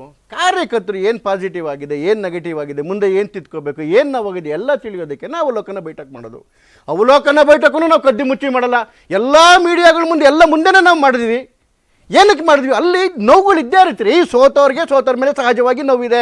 ಅವತ್ತು ಪರಮೇಶ್ವರ್ ಅವರು ಸಿದ್ದರಾಮಯ್ಯವ್ರನ್ನ ಸೋಲ್ಸಿದ್ರು ಅಂತ ಹೇಳಿದಾಗ ಅದೇನು ಅವ್ರ ದ್ವೇಷ ಅಲ್ಲ, ಅವ್ರಿಗೆ ಇದ್ದಿದ್ದಂತಹ ನೋವು. ಮುನಿಯಪ್ಪನವರು ಸಿದ್ದರಾಮಯ್ಯನಿಂದ ನಾನು ಸೋತೆ ಅಂತ ಹೇಳಿದಾಗ ಅವ್ರಿಗೆ ಇದ್ದಂತಹ ನೋವು, ಆ ನೋವು ಆಚೆ ಬಂದೇ ಬರುತ್ತೆ. ಒಬ್ಬ ಕಾರ್ಯಕರ್ತೆಗೆ ಇನ್ನೊಬ್ಬ ಕಾರ್ಯಕರ್ತೆಗೆ ಅನುಮಾನ ಇರ್ಬೋದು. ಹಂಗೆ ಅನುಮಾನ ಇದೆ ಅಂತಿದ್ದಕ್ಕೆ, ಕೋಪವನ್ನು ಇದೆ ಅಂತಿದ್ದಕ್ಕೆ ಅವ್ರದ್ದೇ ಬೇರೆ ಬಣ, ಪರಮೇಶ್ವರ್ದೇ ಬೇರೆ ಬಣ, ಸಿದ್ದರಾಮಯ್ಯದೇ ಬೇರೆ ಬಣ, DK ಶಿವಕುಮಾರ್ ಅವ್ರದ್ದೇ ಬೇರೆ ಬಣ ಅಂತ ಹೇಳಿದ್ರೆ ಬಿಜೆಪಿಲಿ ಹೌದು ಒಂದು ಬಣ ಇದೆ, ಒಂದೇ ಒಂದು ಬಣ ಇರೋದು, ಅದು ಬಿಜೆಪಿ ಬಣ. ಹೀಗೆ ಯಾವುದೋ ಒಬ್ಬ ಸಣ್ಣ ಕಾರ್ಯಕರ್ತ ಇನ್ನೊಬ್ಬ ಕಾರ್ಯಕರ್ತ ನೋವಾಗಿದ್ದಕ್ಕಿಂತ ಬಹಳ ಊಹೆ ಮಾಡ್ಕೊಂಡು ಏನೇನೋ ಆಗೋಯ್ತು. ಏನಾದ್ರು ಸ್ವಾಮಿ 2018ರಲ್ಲಿ 5 ರಾಜ್ಯ ಸೋತಿದ್ವಿ ನಾವು. ಈಗ ರಾಜಸ್ಥಾನಿಂದ ಹಿಡ್ಕೊಂಡು 5 ರಾಜ್ಯ ಚೆನ್ನಾಗಿ ಸೋತಿದ್ವಿ. 2019ರಲ್ಲಿ ಟಂಪಿಂಗ್ ಮೆಜಾರಿಟಿ ಒಳಗಡೆಗೆ ಬಂದ್ವಿ ಸ್ವಾಮಿ. ಹಾಗಾಗಿ ಸೋಲಾಗಿದೆ, ಸೋಲನ್ನ ಅಕ್ಸೆಪ್ಟ್ ಮಾಡ್ಕೊತಾ ಇದ್ದೀವಿ. ಅದಕ್ಕೆ ಕಾರಣಗಳನ್ನ ನಾವೇ ಕೂತ್ಕೊಂಡು ಇದು ಮಾಡ್ಕೊತಾ ಇದ್ದೀವಿ, ಪರಿಹಾರನೂ ನಾವೇ ಕಂಡ್ಕೊತೀವಿ. ನಮ್ಮದೇ ಕಾರ್ಯಕರ್ತರು ಸ್ವಾಮಿ, ಕಾರ್ಯಕರ್ತರು ಎಲ್ಲೂ ಹೋಗಿಲ್ಲ, ವೋಟರ್ಸು ನಮಗೆ ಬಿಟ್ಟು ಎಲ್ಲೂ ಹೋಗಿಲ್ಲ. ಅಷ್ಟೇ ಓಟು ನಮಗೆ ಬಿದ್ದಿದೆ, ಕಾರ್ಯಕರ್ತರು ಅಷ್ಟೇ ಕೆಲಸ ಮಾಡಿದ್ದಾರೆ. ಇಡೀ ಒಂದು ಏನು ಎಲ್ಲರೂ ಸೇರಿಕೊಂಡು ಒಂದು ಬಣ ಬಿಜೆಪಿ ಬಣವಾಗಿ ಕೆಲಸ ಮಾಡಿದ್ದೀವಿ. ಇನ್ನು ಕೆಲವೇ ದಿನ ಭಾಳ ಕುಣಿಬೇಡಿ ಅಂತೇಳಿ ಕಾಂಗ್ರೆಸ್ನವ್ರಿಗೆ. ಇನ್ನು 7-8 ತಿಂಗಳೊಳಗಡೆ MP ಎಲೆಕ್ಷನ್ ಬರುತ್ತೆ. ಸರಿ ಲೆಕ್ಕ ಕೇಳಕ್ಕೆ ಮಾತ್ರ ಒಂದು ಉಳಿದಿತ್ತು, ಮೋಸ್ಟ್ಲಿ ಸರಿ ಒಂದನ್ನು ಹಾರೋಗ್ಬಿಡ್ತದೆ ಅನ್ಸುತ್ತೆ. ಸಮಾಧಾನವಾಗಿರೋ ಕೇಳಿ. ಆಯ್ತಾಯ್ತು. ಅಲ್ಲಿಗೆ ಈ ಬಾರಿ ಚುನಾವಣೆ ಮಾತಾಡೋಣ. ಮುಂದೆ ಬರೋದು ಬಂದಾದ್ಮೇಲೆ ಸಂಭ್ರಮಿಸಿದಂತ ಮೂಲ ಬಿಜೆಪಿಗರು, ಪ್ರಖ್ಯಾತಿಯನ್ನ ಪಡ್ಕೊಂಡಂತ ವಲಸಿಗರು ಇಬ್ರು ಸೋತ್ರಪ್ಪ. ನಾನು ಎಕ್ಸಾಂಪಲ್ ಅಲ್ಲೂ ಕೊಡಬೇಕು ಅಂದರೆ ನೀವು ಊಹೆ ಅನ್ಬಾರ್ದು ಅನ್ನೋ ಕಾರಣಕ್ಕೆ ಸಂಭ್ರಮಿಸಿದಂಥ ಮೂಲ ಬಿಜೆಪಿಗರು ಪಾಪ ಚಿಕ್ಕಮಗಳೂರಿನ CT ರವಿ ಅವರು ಸ್ಕ್ರೀನ್ ಮೇಲಿದ್ದಾರೆ. ಇನ್ನು ಪ್ರಖ್ಯಾತಿ ಪಡೆದಂಥ ವಲಸಿಗರು ಚಿಕ್ಕಬಳ್ಳಾಪುರದ ಸುಧಾಕರ್ ಇದ್ದಾರೆ, ಇಬ್ಬರು ಸೋತರು. ಅಡ್ಜಸ್ಟ್ಮೆಂಟ್ ಅನ್ನೋದು ಯಾವ್ಯಾವ ಹಂತದಲ್ಲಿ ಆಯ್ತು ಅನ್ನೋದು CT ರವಿ ಅವರೇ ಅವ್ರ ಬಾಯಾರ ಹೇಳಿದಾರಲ್ಲ, ಇನ್ನೇನಿದೆ ಪ್ರಶ್ನೆ ಅಂತ. ಹಂಗಾದ್ರೆ ನೀವು ಹೇಳೋದು ವಲಸೆ ಬಂದಿರ್ತಕ್ಕಂಥ ಸಿದ್ದರಾಮಯ್ಯ ಚೀಫ್ ಮಿನಿಸ್ಟರ್ ಆದ್ರು, ಮೂಲ ಆಗಿರ್ತಕ್ಕಂಥ DK ಶಿವಕುಮಾರ್ ಹಾಳಾಗೋದ್ರು ಅಂತನಾ? ನೋಡಿ, ಒಂದು ಸರಿ ಪಕ್ಷದೊಳಗಡೆಗೆ ಬಂದ ಮೇಲೆ ಮುಖ್ಯಮಂತ್ರಿ ಜನ ಓಟ್ ಹಾಕಿದವ್ರಿಗೆ ಕಾಂಗ್ರೆಸ್ ಅವ್ರಿಗೆ ಸಮುದಾಯವನ್ನ DK ಶಿವಕುಮಾರ್ ಚೀಫ್ ಮಿನಿಸ್ಟರ್ ಆಗ್ತಾರೆ, DK ಶಿವಕುಮಾರ್ CM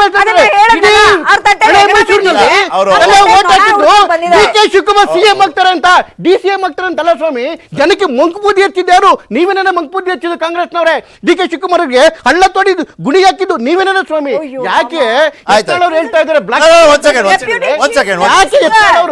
ಯಾಕೆ ಎತ್ತಾಳ್ ಅವರು ಬ್ಲಾಕ್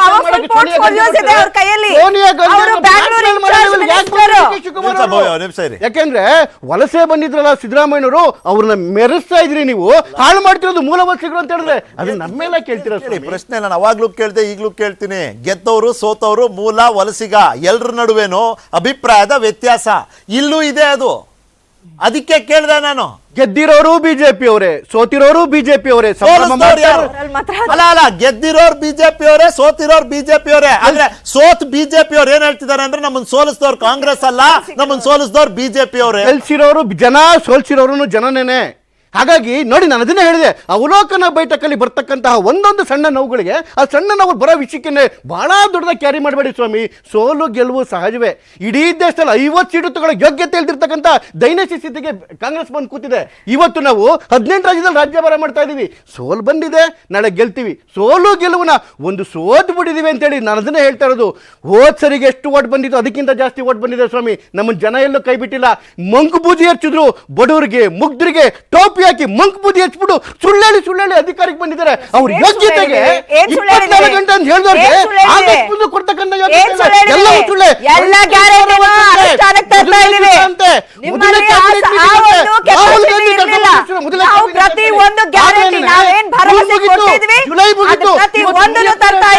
ಆಗಸ್ಟ್ ಡೌಟ್ ಅಂತೆ. ಮುನಿಯಪ್ಪ ನೆನ್ನೆ ಹೇಳಿದ್ರು ಒಂದು ಟಿವಿ ಚಾನಲ್ ಆಗಸ್ಟ್ ಅಲ್ಲಿ ಕೊಟ್ಟು ನಾಚಿಕೆ ಆಗ್ಬೇಕ್ರಿ ಇಂಥ ಮೋಸಗಾರರಿಗೆ.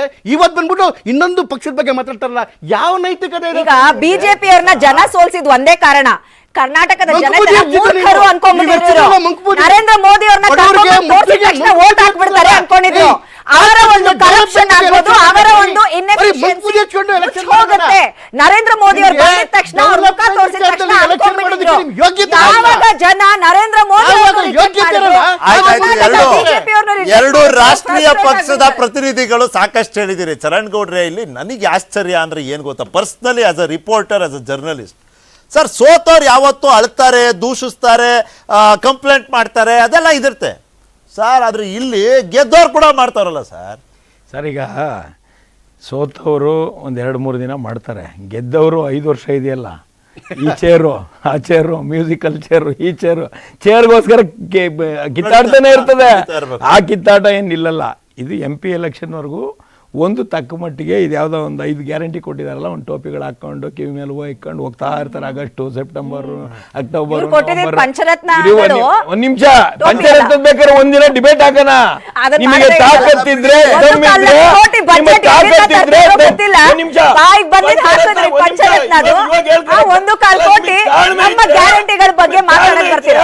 ಪಂಚರತ್ನ ಅನ್ನೋದು ಶಿಕ್ಷಣ, ಪಂಚರತ್ನ ಅನ್ನೋದು ಆರೋಗ್ಯ, ಪಂಚರತ್ನ ಅನ್ನೋದು ವಸತಿ. ನಾನು 2,000 ಕೊಡ್ತೀನಿ ಓಟ್ ಹಾಕಿ, ನಾನು 500 ಕೊಟ್ಟು ಓಟ್ ಹಾಕಿ, ನಾನು ಕರೆಂಟ್ ಕೊಡ್ತೀನಿ ಓಟ್ ಹಾಕಿ, ಅದಲ್ಲ ಆಡಳಿತ ಅನ್ನೋದು. ಆಡಳಿತ ಅನ್ನೋದು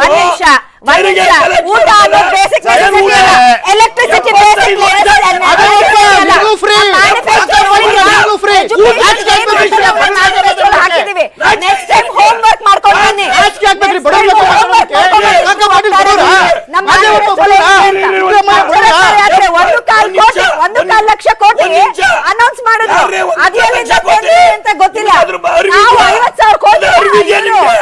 ನಾನು ಹೇಳ್ತೀನಿ ಕೇಳಿ, ಒಂದು ಪಂಚಾಯಿತಿಗೆ 5 ಕೋಟಿ ರೂಪಾಯಿ, 6,600 ಪಂಚಾಯಿತಿ. ನಮಗೆ ಬೇಕಾಗಿದ್ದು 36,000 ಕೋಟಿ. ಒಂದು ಹಾಸ್ಪಿಟಲ್ ಪಂಚಾಯಿತಿ ಮಟ್ಟದಲ್ಲಿ ಒಂದು ಒಳ್ಳೆ ಶಿಕ್ಷಣಕ್ಕೆ ಒಂದು ಸ್ಕೂಲ್ ಕಟ್ಟಬೇಕಾದ್ರೆ ಇವ್ರಿಗಾದ್ರೆ ಅರಿವೇ ಇಲ್ಲ, ಇವ್ರಿಗೆ ಬ್ಯಾಕಪ್ ಶೀಟೇ ಇಲ್ಲ. ಇವತ್ತು ಮೋದಿ ಡೀಸೆಲ್ ಕೊಡ್ಲಿಲ್ಲ, ನಾನು ಬಸ್ ನಿಲ್ಲಿಸ್ತೀನಿ, ಮೋದಿ ಅಕ್ಕಿ ಕೊಡ್ಲಿಲ್ಲ. ನಾಚಿಕೆ ನಿಮ್ಗೆ ಅಧಿಕಾರ ನಡ್ಸಕ್ ಬರ್ದೆ.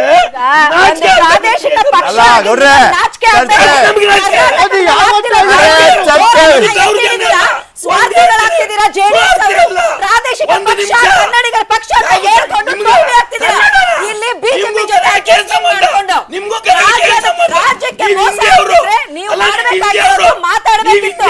ಹೇಳ್ಕೊಳಕ್ ಮಾತ್ರ ಪ್ರಾದೇಶಿಕ ಪಕ್ಷ, ಆದ್ರೂ ಕನ್ನಡಿಗರಿಗೋಸ್ಕರ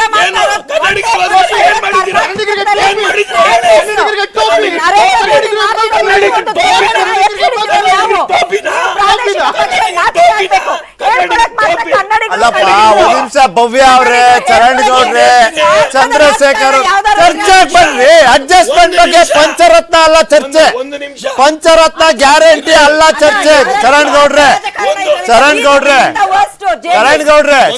ಇನ್ನೊಂದು ಪ್ರಶ್ನೆ ಅಲ್ಲೇ ಬಂದೆ, ನಿಮಗೆ ಬರ್ತೀನಿ. ಈಗ ಗೆದ್ದವ್ರು ಅಂದ್ರೆ ನಾನು ಬರೀ ಕಾಂಗ್ರೆಸ್ ಬಗ್ಗೆ ಮಾತಾಡಿಲ್ಲ, ನಾನು ಗೆದ್ದವ್ರು ಅಂದ್ರೆ ಬಿಜೆಪಿಯಲ್ಲಿರೋ ಗೆದ್ದವ್ರು ಕೂಡ ಇದ್ರ ಬಗ್ಗೆ ಕಂಪ್ಲೇಂಟ್ ಹೇಳ್ತಾವ್ರೆ.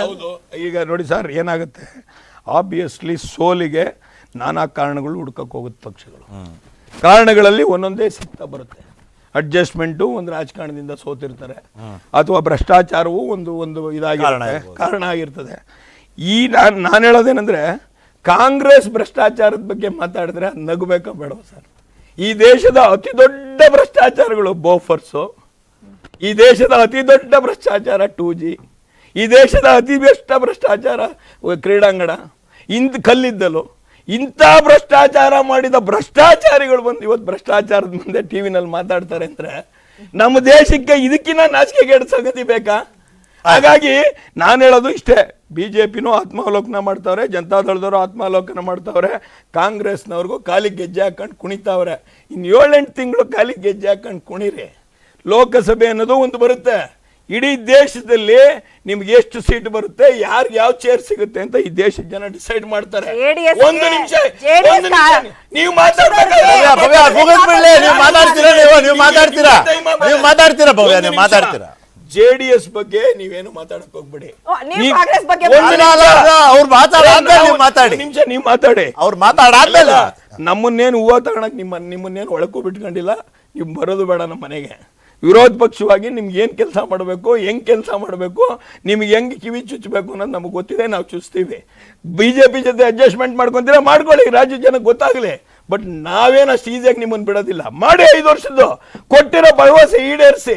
5 ವರ್ಷ ಆದ್ಮೇಲೆ ಇದೇ ಚೇರ್ ಮೇಲೆ ಕೂತ್ಕೊಂಡು ಹೇಳಿ ನಾವು ಇಷ್ಟು ಕೊಟ್ಟಿದ್ವಿ, ಇಷ್ಟು ಮಾಡಿದ್ವಿ. ಅದೇನು ಹೇಳ್ತಿದ್ರಲ್ಲ, ಶಾದಿ ಭಾಗ್ಯ, ಕ್ಷೀರ ಭಾಗ್ಯ, ಫಲಾನುಭವಿಗಳ ಲಿಸ್ಟ್ ನೋಡಿ. 200 ಇರ್ತದೆ, ಅದಕ್ಕೊಂದು ಭಾಗ್ಯ. 200 ಫಲಾನುಭವಿಗಳು. ಪಶು ಭಾಗ್ಯ ಒಂದು ಜಿಲ್ಲೆಗೆ 200, ಒಂದು ಜಿಲ್ಲೆಗೆ 200 ಈ ತರ ನೆಕ್ಸ್ಟ್ ಟೈಮ್ ಬಂದ್ರೆ ನೀವು ನನಗೆ ತಂದು ತೋರ್ಸ್ಬೇಕು. ನೀವು ಫ್ಯಾಕ್ಟ್ಸ್ ಈ ಮಟ್ಟಕ್ಕೆ ಸುಳ್ಳೆ ಬರೀ ಬಿಜೆಪಿ ಅಲ್ಲ, JDS ಹೇಳಕ್ಕಾದ್ರೂ ಬೇಡ. ದೇಶದಲ್ಲಿ ಇದೆಲ್ಲಾದ್ರ ನಡುವೆ ಫ್ರಸ್ಟ್ರೇಷನ್ ಅವ್ರಿಗೆ 19 ಫ್ರಸ್ಟ್ರೇಷನ್ ಅಲ್ಲ, it is a fact. Fact ಕೇಳಿದ್ರೆ ಪಾಪ ಅವ್ರಿಗೆ ಬೆನ್ ಚುಚ್ಚುತ್ತೆ, ಏನ್ ಮಾಡಕ್ಕಾಗುತ್ತೆ ಮಾಡಿ. ಅಲ್ಲ ಒಂದ್ ನಿಮಿಷ, ಈಗ ಸಿಂಪಲ್ ಭವ್ಯ ಒಂದ್ ಸೆಕೆಂಡ್ ಭವ್ಯ. ಶಕ್ತಿ ಯೋಜನೆ ಬಂತಲ್ಲ, ನಾವ್ ಹೇಳಿದ್ವಿ ಆರ್ಥಿಕತೆಗೆ ಇದು ಆಡ್ ಆಗತ್ತೆ ಅಂತ. ಅದನ್ನ ಅನುಷ್ಠಾನನೂ ಬೇಗ ಮಾಡಿದ್ರಿ. ಅವ್ರಿಗೆ ಅರ್ಗಿಸ್ಕೊಳ್ಳೋದಕ್ಕೆ ಆಗಿಲ್ಲ ಎರಡು ಪಕ್ಷಗಳಿಗೆ. ಮಾತಾಡಕ್ ಬಿಟ್ರೆ ಹೇಳ್ತೀನಿ. ಒಂದು ಗ್ಯಾರಂಟಿ ಬಗ್ಗೆ ಮಾತಾಡ್ತಾ ಇದೀವಿ. ಬಡವ್ರ ಬಗ್ಗೆ ಕಾಳಜಿ ಇರೋರು ಶಕ್ತಿ ಬಗ್ಗೆ ಮಾತಾಡ್ತಿರುವಂತದ್ದು, ಬಸ್ ಬಗ್ಗೆ ಮಾತ್ರ ಅವ್ರು ಮಾತಾಡ್ತಿರುವಂತದ್ದು. ಅವ್ರು ಹೇಳ್ತಾ ಇರೋದು ಯಶಸ್ವಿಯಾಗಿ ನಾವು ಅನುಷ್ಠಾನ ಮಾಡಿದೀವಿ. ಹೌದಾ? ಯಾಕೆ ಸರ್ ಹಂಗಾರೆ ಎಲ್ಲಾ ಬಸ್ಸಲ್ಲೂ ಬಿಡ್ಲಿಲ್ಲ? ಯಾಕೆ ರೆಡ್ ಬಸ್ ಬ್ಲೂ ಬಸ್? ಅದು ಯಾಕಂದ್ರೆ ಒಂದು ವರ್ಗದ ಜನರು ಗ್ಯಾರಂಟಿ ಕಾರ್ಡ್ ಅಲ್ಲಿ ಇಲ್ವಲ್ಲ. ಅದು ಎಲ್ಲ ಯಾವ ಬಸ್ ಅಲ್ಲಿ ಬಿಟ್ಟಿಲ್ಲ, ಎಸಿ ಬಸ್, ಲಕ್ಸುರಿ ಬಸ್, ನೀವುಗಳು ಅದೇ ಹೇಳ್ತಾರಲ್ಲ,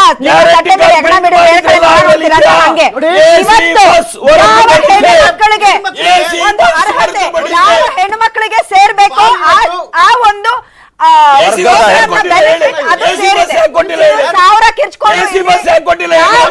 ಚರ್ಚೆ ವಿಷಯ ಅದಲ್ರಿ ಚರಣ್ ಗೌಡ್ರೆ, ಚಂದ್ರಶೇಖರ್ ಅವರೇ, ಭವ್ಯ ಅವರೇ, ಮತ್ತೊಮ್ಮೆ ನಿಮ್ಮೆಲ್ಲರ ಗಮನವನ್ನ ಸೆಳೆಯೋ ಪ್ರಯತ್ನ ಮಾಡ್ತೀನಿ ಇವತ್ತಿನ ಚರ್ಚೆ ವಿಷಯಕ್ಕೆ. ತಾವು ದಯವಿಟ್ಟು ಭವ್ಯ ಅವರೇ ನೀವು ಹೇಳಿದಿರಿ ಅಪ್ಪ, ಬಟ್ ಇವತ್ತಿನ ಚರ್ಚೆ ವಿಷಯ ಗ್ಯಾರಂಟಿ ಅಲ್ಲ. ಗ್ಯಾರಂಟಿ ದಿವಸ ನೀವೇ ಮಾತಾಡಿದಿರಿ, ನಾವು ಮಾತಾಡಿದೀವಿ. ಈಗ ಒಂದು ಬ್ರೇಕ್ ಹೋಗಿ ಬರೋಣ. ಬ್ರೇಕ್ ಆದ ನಂತರ ನಾವು ಚರ್ಚೆ ಮಾಡ್ತಿರುವಂಥದ್ದು ವ್ಯವಸ್ಥಿತವಾಗಿ ಪದೇ ಪದೇ ಅದೇ ರೀತಿಯ ಹೇಳಿಕೆಗಳನ್ನ ಕೊಡ್ತಿರೋದ್ರ ಹಿಂದಿನ ಉದ್ದೇಶ ಏನು, ಪದೇ ಪದೇ ಅದೇ ವ್ಯಕ್ತಿಗಳನ್ನ ಟಾರ್ಗೆಟ್ ಮಾಡಿ ಕೊಡ್ತಿರೋ ಅಂತ ಹೇಳಿಕೆಗಳ ಹಿಂದಿರುವ ಉದ್ದೇಶ ಏನು. ಬ್ರೇಕ್ ನಂತರ to the point. Welcome back. Chandrashekar ಅವರೇ, ನೀವೇ ಹೇಳ್ಬಿಡಿ. ವ್ಯಕ್ತಿಗಳು ಬೇರೆ, ಹೇಳಿಕೆಗಳು ಅದೇ, ಅಷ್ಟೇ ನನ್ನ ಪ್ರಶ್ನೆ. ನಾನು ಆಗಲೇ 2 ಸರಿ ಭಾಳ ಸ್ಪಷ್ಟವಾಗಿ ಉತ್ತರ ಕೊಟ್ಟಿದ್ದೇನೆ. ಮತ್ತು ನೋಡಿ, ಯಾವತ್ತು ನಾವು ಪಕ್ಷದ ನಿಲುವನ್ನು ನಾವು ತಗೋಬೇಕು. ಪಕ್ಷದ ನಿಲುವು ಭಾಳ ಸ್ಪಷ್ಟವಾಗಿದೆ. ನಮಗೆ ಕಾರ್ಯಕರ್ತರು ನಮ್ಮನ್ನು ಕೈ ಬಿಟ್ಟಿಲ್ಲ, ಜನ ಕೂಡ ನಮ್ಮನ್ನು ಕೈ ಬಿಟ್ಟಿಲ್ಲ. ಸೋತಿದ್ದೀವಿ, ಅದನ್ನು ನಾವು ಅಕ್ಸೆಪ್ಟ್ ಮಾಡ್ಕೊಂಡಿದ್ದೀವಿ. ಬರ್ತಿರ್ತಕ್ಕಂಥ ದಿವಸದಲ್ಲಿ ಕನ್ಸ್ಟ್ರಕ್ಟಿವ್ ಆಪೋಸಿಷನ್ ಆಗಿ ನಾವು ಕೆಲಸ ಮಾಡ್ತೀವಿ. ಆ ಕೆಲಸ ಆಗಲೇ ಶುರು ಕೂಡ ಆಗಿದೆ. ಏನು ಸದನದ ಒಳಗೂ ಹೋರಾಟ ಮಾಡ್ತೀವಿ, ಸದನ ಹೊರಗೂ ಹೋರಾಟ ಮಾಡ್ತೀವಿ. ಆ ಹೊರಗಡೆ ಹೋರಾಟ ಮಾಡೋದಕ್ಕಾಗಲೇ ನಮಗೆ ಯಡಿಯೂರಪ್ಪನವ್ರು ಸಿದ್ಧರಾಗಿ ಕೂತಿದ್ದಾರೆ. ಹೀಗಾಗಿ ಒಬ್ಬರು ಇಂಡಿವಿಜುವಲ್ ಅವರ ಪರಿಸ್ಥಿತಿ ಒಳಗಡೆಗೆ, ಅವರ ಇದ್ರೊಳಗಡೆಗೆ ಏನೋ ಒಂದಷ್ಟು ಇಟ್ಕೊಟ್ಟಿರ್ತಾರೆ. ಆದರೆ ಇರ್ತಕ್ಕಂಥದ್ದು ಒಂದು 4-5 ಒಂದು ಸಹಜ ಕೂಡ. ಆದರೆ ಇನ್ನು ಮಿಕ್ಕಿದ್ದು 24-25 ಒಳಗಡೆಗೆ ಎಲ್ಲೂ ಗಲಾಟೆಗಳಾಗಿಲ್ಲ ಸ್ವಾಮಿ. ಇನ್ನು ಉಳಿದಿರ್ತಕ್ಕ ನೀನು 2 ಜಿಲ್ಲೆ ಉಳಿದಿರೋದು ಆಗಬೇಕಾಗಿರೋದು ಕೊಡಗು ಮತ್ತೊಂದು ಮಧುಗಿರಿ ಜಿಲ್ಲೆ ಒಳಗಡೆಗೆ. ಅಂದರೆ ಮಿಕ್ಕಿದ್ದು ಎಲ್ಲವೂ ಸುಸೂತ್ರವಾಗಿ ನಡೆದಿದೆ. ಗಲಾಟೆ ಆಗಿರ್ತಕ್ಕಂಥವು ಕೂಡ ಆ ಕ್ಷಣದಲ್ಲಿ ಮಾತ್ರ 10 ನಿಮಿಷ 20 ನಿಮಿಷ ಆಗಿದೆ. ಮತ್ತೆ ಏನು ಲೀಡರ್ಗಳು ಸಮಾಧಾನ ಮಾಡಿದ್ದಾರೆ. ಭಾಳ ಇಂಪಾರ್ಟೆಂಟ್ ಆಗಿ ಯಡಿಯೂರಪ್ಪನವ್ರು ಒಂದು ಮಾತು ಹೇಳಿದ್ರು, ಅದನ್ನು ನಿಮಗೆ ನೋವಿದೆ, ನಾವು ಅರ್ಥ ಮಾಡ್ಕೊತೀವಿ, ಇಲ್ಲ ಕೂತ್ಕೊತೀವಿ, ನೀವು ಆದ್ಮೇಲೆ ನಮ್ಮ ಹತ್ರ ಬಂದ್ಬಿಟ್ಟು ಹೇಳಿ ಅಂತೇಳಿ. ಆದರೆ ಯಾರೋ ಒಬ್ಬೊಬ್ಬರು ಮಾತಾಡೋದನ್ನ ಅದು ಮೀಡಿಯಾದಲ್ಲೂ ಹೈಲೈಟ್ ಆಯಿತು. ಹಾಗಾಗಿ ಹೈಲೈಟ್ ಆಯಿತು ಬಿಟ್ಟರೆ ಅದು ಕೇವಲ ಕ್ಷಣಗಳ ಸನ್ನಿವೇಶ ಅಷ್ಟೇನೆ. ಅದನ್ನು ಮುಂದೆ ಕ್ಯಾರಿ ಆಗಲೇ ಇಲ್ಲ. ಖಂಡಿತವಾಗ್ಲೂ ಎಲ್ಲ ಮಾಧ್ಯಮಗಳ ಪರವಾಗಿ ನಾನು ಮಾತಾಡ್ತೀನಿ. ಯಾರೋ ಒಬ್ಬೊಬ್ರು ಹೇಳ್ಬಿಟ್ಟಿದ್ರೆ ಅದು ಹಂಗೇನು ಈ ತರ ಎಲ್ಲ ಬೆಳೀತಿರ್ಲಿಲ್ಲ. ಹೇಳ್ದವ್ರು ಯಾರು? CT ರವಿ ಅವ್ರು ಯಾರೋ ಒಬ್ರ, ರಾಷ್ಟ್ರೀಯ ಪ್ರಧಾನ ಕಾರ್ಯದರ್ಶಿ ಪ್ರತಾಪ್ ಸಿಂಹ ಅವ್ರು ಯಾರೋ ಒಬ್ರ, ಸಂಸದರು, ಸನ್ಮಾನ್ಯ ಸಂಸದರು ಯತ್ನಾಳ್ ಇನ್ ಕೆಲವೇ ದಿನಗಳಲ್ಲಿ ವಿರೋಧ ಪಕ್ಷದ ನಾಯಕ ಆಗ್ಬೇಕು ಅಂತ ಇರೋಂಥವ್ರು, ಈಶ್ವರಪ್ಪನವ್ರು ಯಾರೋ ಒಬ್ರ. ನಾನು ಕೇಳಿದ್ದು ಉದ್ದೇಶ ಅಷ್ಟೇನೆ. ಉದ್ದೇಶ ಏನಿದ್ರದೆಲ್ಲ? ಯಾರೋ ಒಬ್ಬರನ್ನ ಸೈಡ್ ಲೈನ್ ಮಾಡಬೇಕಾ? ಯಾರೋ ಒಬ್ಬರ ಮುಕ್ತ ಬಿಜೆಪಿ ಬೇಕಾ ನಿಮಗೆ ಕರ್ನಾಟಕದಲ್ಲಿ? ಅದನ್ನಾದ್ರೂ ಧೈರ್ಯವಾಗಿ ಹೇಳಿ. BSY ಮುಕ್ತ ಬಿಜೆಪಿ ಬೇಕು ನಮಗೆ ಕರ್ನಾಟಕದಲ್ಲಿ, ಹೇಳ್ಬಿಡಿ. BSY ನಮ್ಮ ಟಾಲೆಸ್ಟ್ ಲೀಡರು, ಅವ್ರ ಕಡೆಯವರೆಗೂ ನಮ್ಮ ಲೀಡರ್ ಆಗಿ ಉಳ್ಕೊಂತಾರೆ. ಅವ್ರಿಗೆ ಅಷ್ಟು ಮರ್ಯಾದೆಯನ್ನು ಕೊಟ್ಟಿರ್ತಕ್ಕಂಥದ್ದು, ಅವರ ಶ್ರಮಕ್ಕೆ ಬೆಲೆಯನ್ನು ಕೊಟ್ಟಿರ್ತಕ್ಕಂಥ ಬಿಜೆಪಿ ಬೆನ್ನಿಗೆ ಚೂರಿ ಹಾಕಿದ್ ಇದೇ ಕಾಂಗ್ರೆಸ್. ಅಲ್ಲ, ಚಂದ್ರಶೇಖರ್ ಅವರೇ, ಯಾಕೆ ಕೇಳಿದ್ರೆ? ಅಲ್ಲ, ಹೌದ್ರಿ, ಕಾಂಗ್ರೆಸ್ ಪಕ್ಷ ನಾವ್ ಹಾಕಿದ್ದು ನಿಮ್ಮದೇ ರಾಜ್ಯಪಾಲ ಹದಿನೇಳು ಜನ ಬೆನ್ನಿಗೆ ಚೂರಿ ಹಾಕಿದ್ರು ನೀವೇನೇ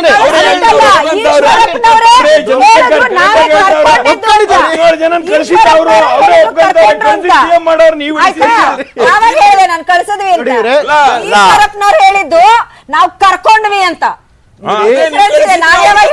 ಏನ್ ಗೊತ್ತಾ ಚಂದ್ರಶೇಖರ್ ಅವರೇ, ಕೆಲವರು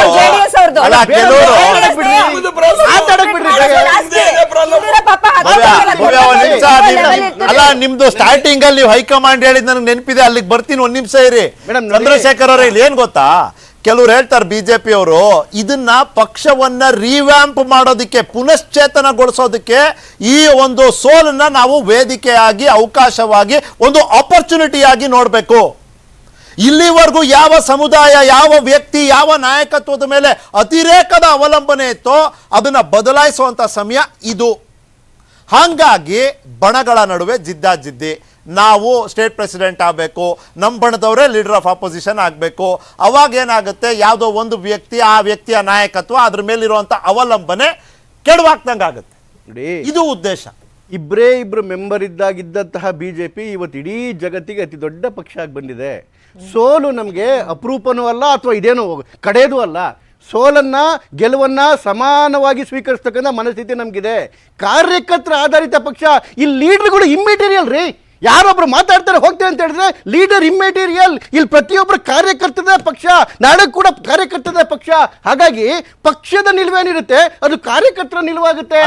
ಐಸೋಲೇಟೆಡ್ ಇನ್ಸಿಡೆಂಟ್ ಮತ್ತೆ ನಾಯಕರ ಹೇಳಿಕೆ ಕಾರ್ಯಕರ್ತರ ಅಭಿಪ್ರಾಯದ ಪ್ರತಿಬಿಂಬವ ಅಂತ ಇನ್ನೂ ಒಂದು ಪ್ರಶ್ನೆ ನಾನು ಬಹಳ ಸ್ಪಷ್ಟವಾಗಿ ಹೇಳಿದೆ. ಅಂಬೇಡ್ಕರ್ ಅವರ ಏನು ಮನಸ್ಥಿತಿ ಇತ್ತು ಅದನ್ನೇನೆ ಯತ್ನಾಳ್ ಅವರು ಹೇಳಿರೋದು. ಬಹಳ ಅಂಬೇಡ್ಕರ್ ಹೇಳಿದ್ರು ಯತ್ನಾಳ್ ಅವರು, ಹುಷಾರಾಗಿರ್ರಿ, ಬೆಂಕಿ ಅವರು, ಚಂಡಾಲ್ರವರು ಸವಾಸ ಮಾಡಬೇಡ. ಯತ್ನಾಳ್ ಅವ್ರ ಬಗ್ಗೆ ಮಾತಾಡ್ಲೇ ಇಲ್ಲ ನಾನು ಮಾತಾಡ್ತಿರೋದು ಕಾರ್ಯಕರ್ತರು ಹೇಳ್ತಿದ್ದಾರೆ ಅಡ್ಜಸ್ಟ್ಮೆಂಟ್ ಮಾಡ್ಕೊಂಡ್ರಿ ನೀವು. ಯಾರು ಹೇಳ್ತಾರೆ ಅದು? ಬಾಗಲಕೋಟೆ ವಿಜುವಲ್ ನೋಡಿ, ಅಲ್ಲಿ ಸ್ಕ್ರೀನ್ ಮೇಲೆ ಇದೆ. ಏನಾಯ್ತು ಚಾಮರಾಜನಗರದಲ್ಲಿ, ಇಲ್ಲಿ ದಾಸರಳ್ಳಿನಲ್ಲಿ ಏನಾಯ್ತು, ಕೋಲಾರದಲ್ಲಿ ಏನಾಯ್ತು, ಶಾಂಗ್ರಿಯಾನಲ್ಲಿ ನಡೆದಂತ ಸಭೆಯಲ್ಲಿ ಒಬ್ಬ ಮಾಜಿ ಸಚಿವ ಇನ್ನೊಬ್ಬ ಮಾಜಿ ಸಚಿವನಿಗೆ ಯಾವ ಭಾಷೆ ಬಳಸ್ತಾ ನಾನು ಹೇಳ ನಿಮ್ಗೆ? ಆಕ್ಚುಲಿ ಹೇಳಕ್ಕಾಗಲ್ಲ ಟಿವಿ ಮೇಲೆ, ಅಂತ ಭಾಷೆ ಬಳಸಿದ್ದಾರೆ. ಓಪನ್ ಮೀಟಿಂಗ್ ಅದನ್ನು, ಅಲ್ಲಿ ಯಾಕೆ ಬಿಡ್ಲಿಲ್ಲ ನೀವು ಮೀಡಿಯಾನ? ಪ್ರಶ್ನೆ ಕೇಳಬೇಕು ಅಂದ್ರೆ ಹತ್ತಿದೆ ಚಂದ್ರಶೇಖರ್ ಅವರೇ. ನಾನು ಕೇಳೋದಿಷ್ಟೇ, ಕಾರ್ಯಕರ್ತರು ನಾಯಕರ ಮೇಲೆ, ನಾಯಕತ್ವದ ಮೇಲೆ ವಿಶ್ವಾಸ ಕಳ್ಕೊಂಡ್ರೆ, ನೀವು ಎಷ್ಟು ವಿಶ್ವಾಸದಲ್ಲಿ ಹೇಳ್ತಿದ್ದೀರಲ್ಲ ಮುಂದಿನ ಚುನಾವಣೆ ಗೆದ್ದು ಬರ್ತೀವಿ, ಒಂದಕ್ಕಿದ್ರು ಲೆಕ್ಕಕ್ಕಿಲ್ಲ, ಅವೆಲ್ಲ ಸಾಧ್ಯ ಆಗುತ್ತಾ? ನೋಡಿ, ಯಾವುದೇ ಒಂದು ಕುಟುಂಬಕ್ಕೆ ನೇತ್ ಬೀಳ್ತಕ್ಕಂತಹ, ಒಬ್ಬ ಲೀಡರ್ಗೆ ನೇತ್ ಬೀಳ್ತಕ್ಕಂಥ ದೈನ್ಯ ಸ್ಥಿತಿ ಬಿಜೆಪಿ ಒಳಗಡೆ ಇಲ್ಲ. ಯಾರಾದರೂ ನಾಯಕರು ತಪ್ಪು ಮಾಡಿದ್ರೂ ಕೂಡ ಆ ನಾಯಕರು ಬಿಜೆಪಿ ಒಳಗಡೆ ಬಹಳ ದಿವಸ ಇರೋಕೆ ಹೋಗಲ್ಲ. ಹಾಗಾಗಿ ಕಾರ್ಯಕರ್ತರ ಅಭಿಪ್ರಾಯವೇ ಫೈನಲ್, ಪಕ್ಷದ ಸಿದ್ಧಾಂತವೇ ಫೈನಲ್. ಪಕ್ಷದ ಸಿದ್ಧಾಂತಕ್ಕೆ ಯಾರಾದರೂ ಅಂಚಿಂಚು ಎಲ್ಗಾಡ ಮಾಡಿದ್ರು ಕೂಡ ಪಕ್ಷ ಒಂದ್ಸರಿ ಎರಡು ಸರಿ ನೋಡುತ್ತೆ, ಏನು ಸೂಕ್ತ ಕ್ರಮ ತಗೊಳ್ಬೇಕು ತಗೊಳುತ್ತೆ, ಜಾಣರಿಗೆ ಮಾತಿನ ಪೆಟ್ಟು ಕೊಡುತ್ತೆ. ಮಾತು ಕೇಳಿಲ್ಲ ಅಂತ ಹೇಳಿದ್ರೆ ಅದಕ್ಕೆ ಒಂದು ಕ್ರಮ ತಗೊಳ್ತಕ್ಕಂಥ, ಯಾವುದಾದ್ರೂ ಒಂದು ಸಿದ್ಧಾಂತವನ್ನು ಬಿಟ್ಟು ಆಚೆ ಕಡೆ ಹೋಗ್ತಕ್ಕಂಥ ಪ್ರಯತ್ನ ಆದರೆ ಪಕ್ಷ ಅದನ್ನ ನೋಡ್ಕೊಳ್ಳುತ್ತೆ. ಪಕ್ಷ ಇಸ್ ವೆರಿ ಪವರ್ಫುಲ್. ಆಯ್ತು ಚರಣ್ಗೌಡ್ರೆ, ಈ ಚುನಾವಣೆಯನ್ನ ಬಿಜೆಪಿಯ ಕೇಂದ್ರಿತವಾಗಿ ಒಂದು ದೃಷ್ಟಿಕೋನದಿಂದ ನೋಡೋಣ, ಆಯ್ತಾ? ಅದರಲ್ಲಿ ಈ ಪಕ್ಷದ ಹೊರಗೆ ನಿಂತು ಈ ಪಕ್ಷ ಹೆಂಗೆ ಚುನಾವಣೆ ಎದುರಿಸ್ತು, ಚುನಾವಣೆಯಲ್ಲಿ ಸ್ಪರ್ಧೆ ಮಾಡ್ತು ಅನ್ನೋ ಅಭಿಪ್ರಾಯ ಒಂದು ರೀತಿ. ಪಕ್ಷದ ಒಳಗೆ ನಿಂತು ನೋಡಿದ್ರೆ ಈ ಚುನಾವಣೆಯನ್ನ ಪಕ್ಷ ಹೆಂಗೆ ಎದುರಿಸ್ತು, ಹೆಂಗೆ ಅದರ ಫೈಟ್ ಅನ್ನ ಮಾಡ್ತು ಅನ್ನೋದ್ರ ಅಭಿಪ್ರಾಯನೇ ಬೇರೆ ರೀತಿ. ಯಾಕಿದಾಗಿದೆ ಅಂದರೆ ಕಾರ್ಯಕರ್ತನ ಅಭಿಪ್ರಾಯನೇ ಬೇರೆ ಇದೆ, ನಾಯಕರ ಅಭಿಪ್ರಾಯನೇ ಬೇರೆ ಇದೆ, ನಿಲುವುಗಳು ಬೇರೆ ಇದೆ. ಕಾರ್ಯಕರ್ತರ ಮತ್ತು ನಾಯಕತ್ವದ ನಡುವಿನ ಅವಿಶ್ವಾಸ ಯಾವ ರೀತಿ ಪರಿಣಾಮ ಆಗ್ಬೋದು? ಇಲ್ಲ ಸರ್, ಇದು BJP ನೋಡಿ ಒಂದು ಪಾರ್ಟಿಯಾಗಿ ಅದು ತನ್ನ ಸ್ವಂತ ಕಾರ್ಯಕರ್ತನ, ರಾಜಕೀಯ ಕಾರ್ಯಕರ್ತನ ಹೊರತುಪಡಿಸಿ ಅವ್ರಿಗೆ ಸಂಘದ ಕಾರ್ಯಕರ್ತರಿದ್ದಾರೆ, RSS ಕಾರ್ಯಕರ್ತರಿದ್ದಾರೆ, ABVP ಕಾರ್ಯಕರ್ತರಿದ್ದಾರೆ, ಅವ್ರಿಗೆ ಜೈ ಕಿಸಾನ್ ಇದೆ. ಆ ಥರ ಅವ್ರಿಗೆ ಎಕ್ಸ್ಟರ್ನಲ್ ಫೋರ್ಸಸ್ ಆರ್ ಮೋರ್. ಆ ಎಕ್ಸ್ಟರ್ನಲ್ ಕೆಲಸ ಮಾಡ್ತಾರಲ್ಲ ಅವ್ರಿಗೆ ಪೊಲಿಟಿಕಲ್ ಆಂಬಿಯನ್ಸ್ ಇರಲ್ಲ, ಅವ್ರಿಗೆ ಆಂಬಿಷನ್ ಇಲ್ಲ. ಅವ್ರೇನು ಮಾಡ್ತಾರೆ, ಅವಾಗ ನಿಷ್ಠೂರವಾಗಿ ಈ ಥರ ನಿಲುವುಗಳು ತಗೊಂತಾರೆ.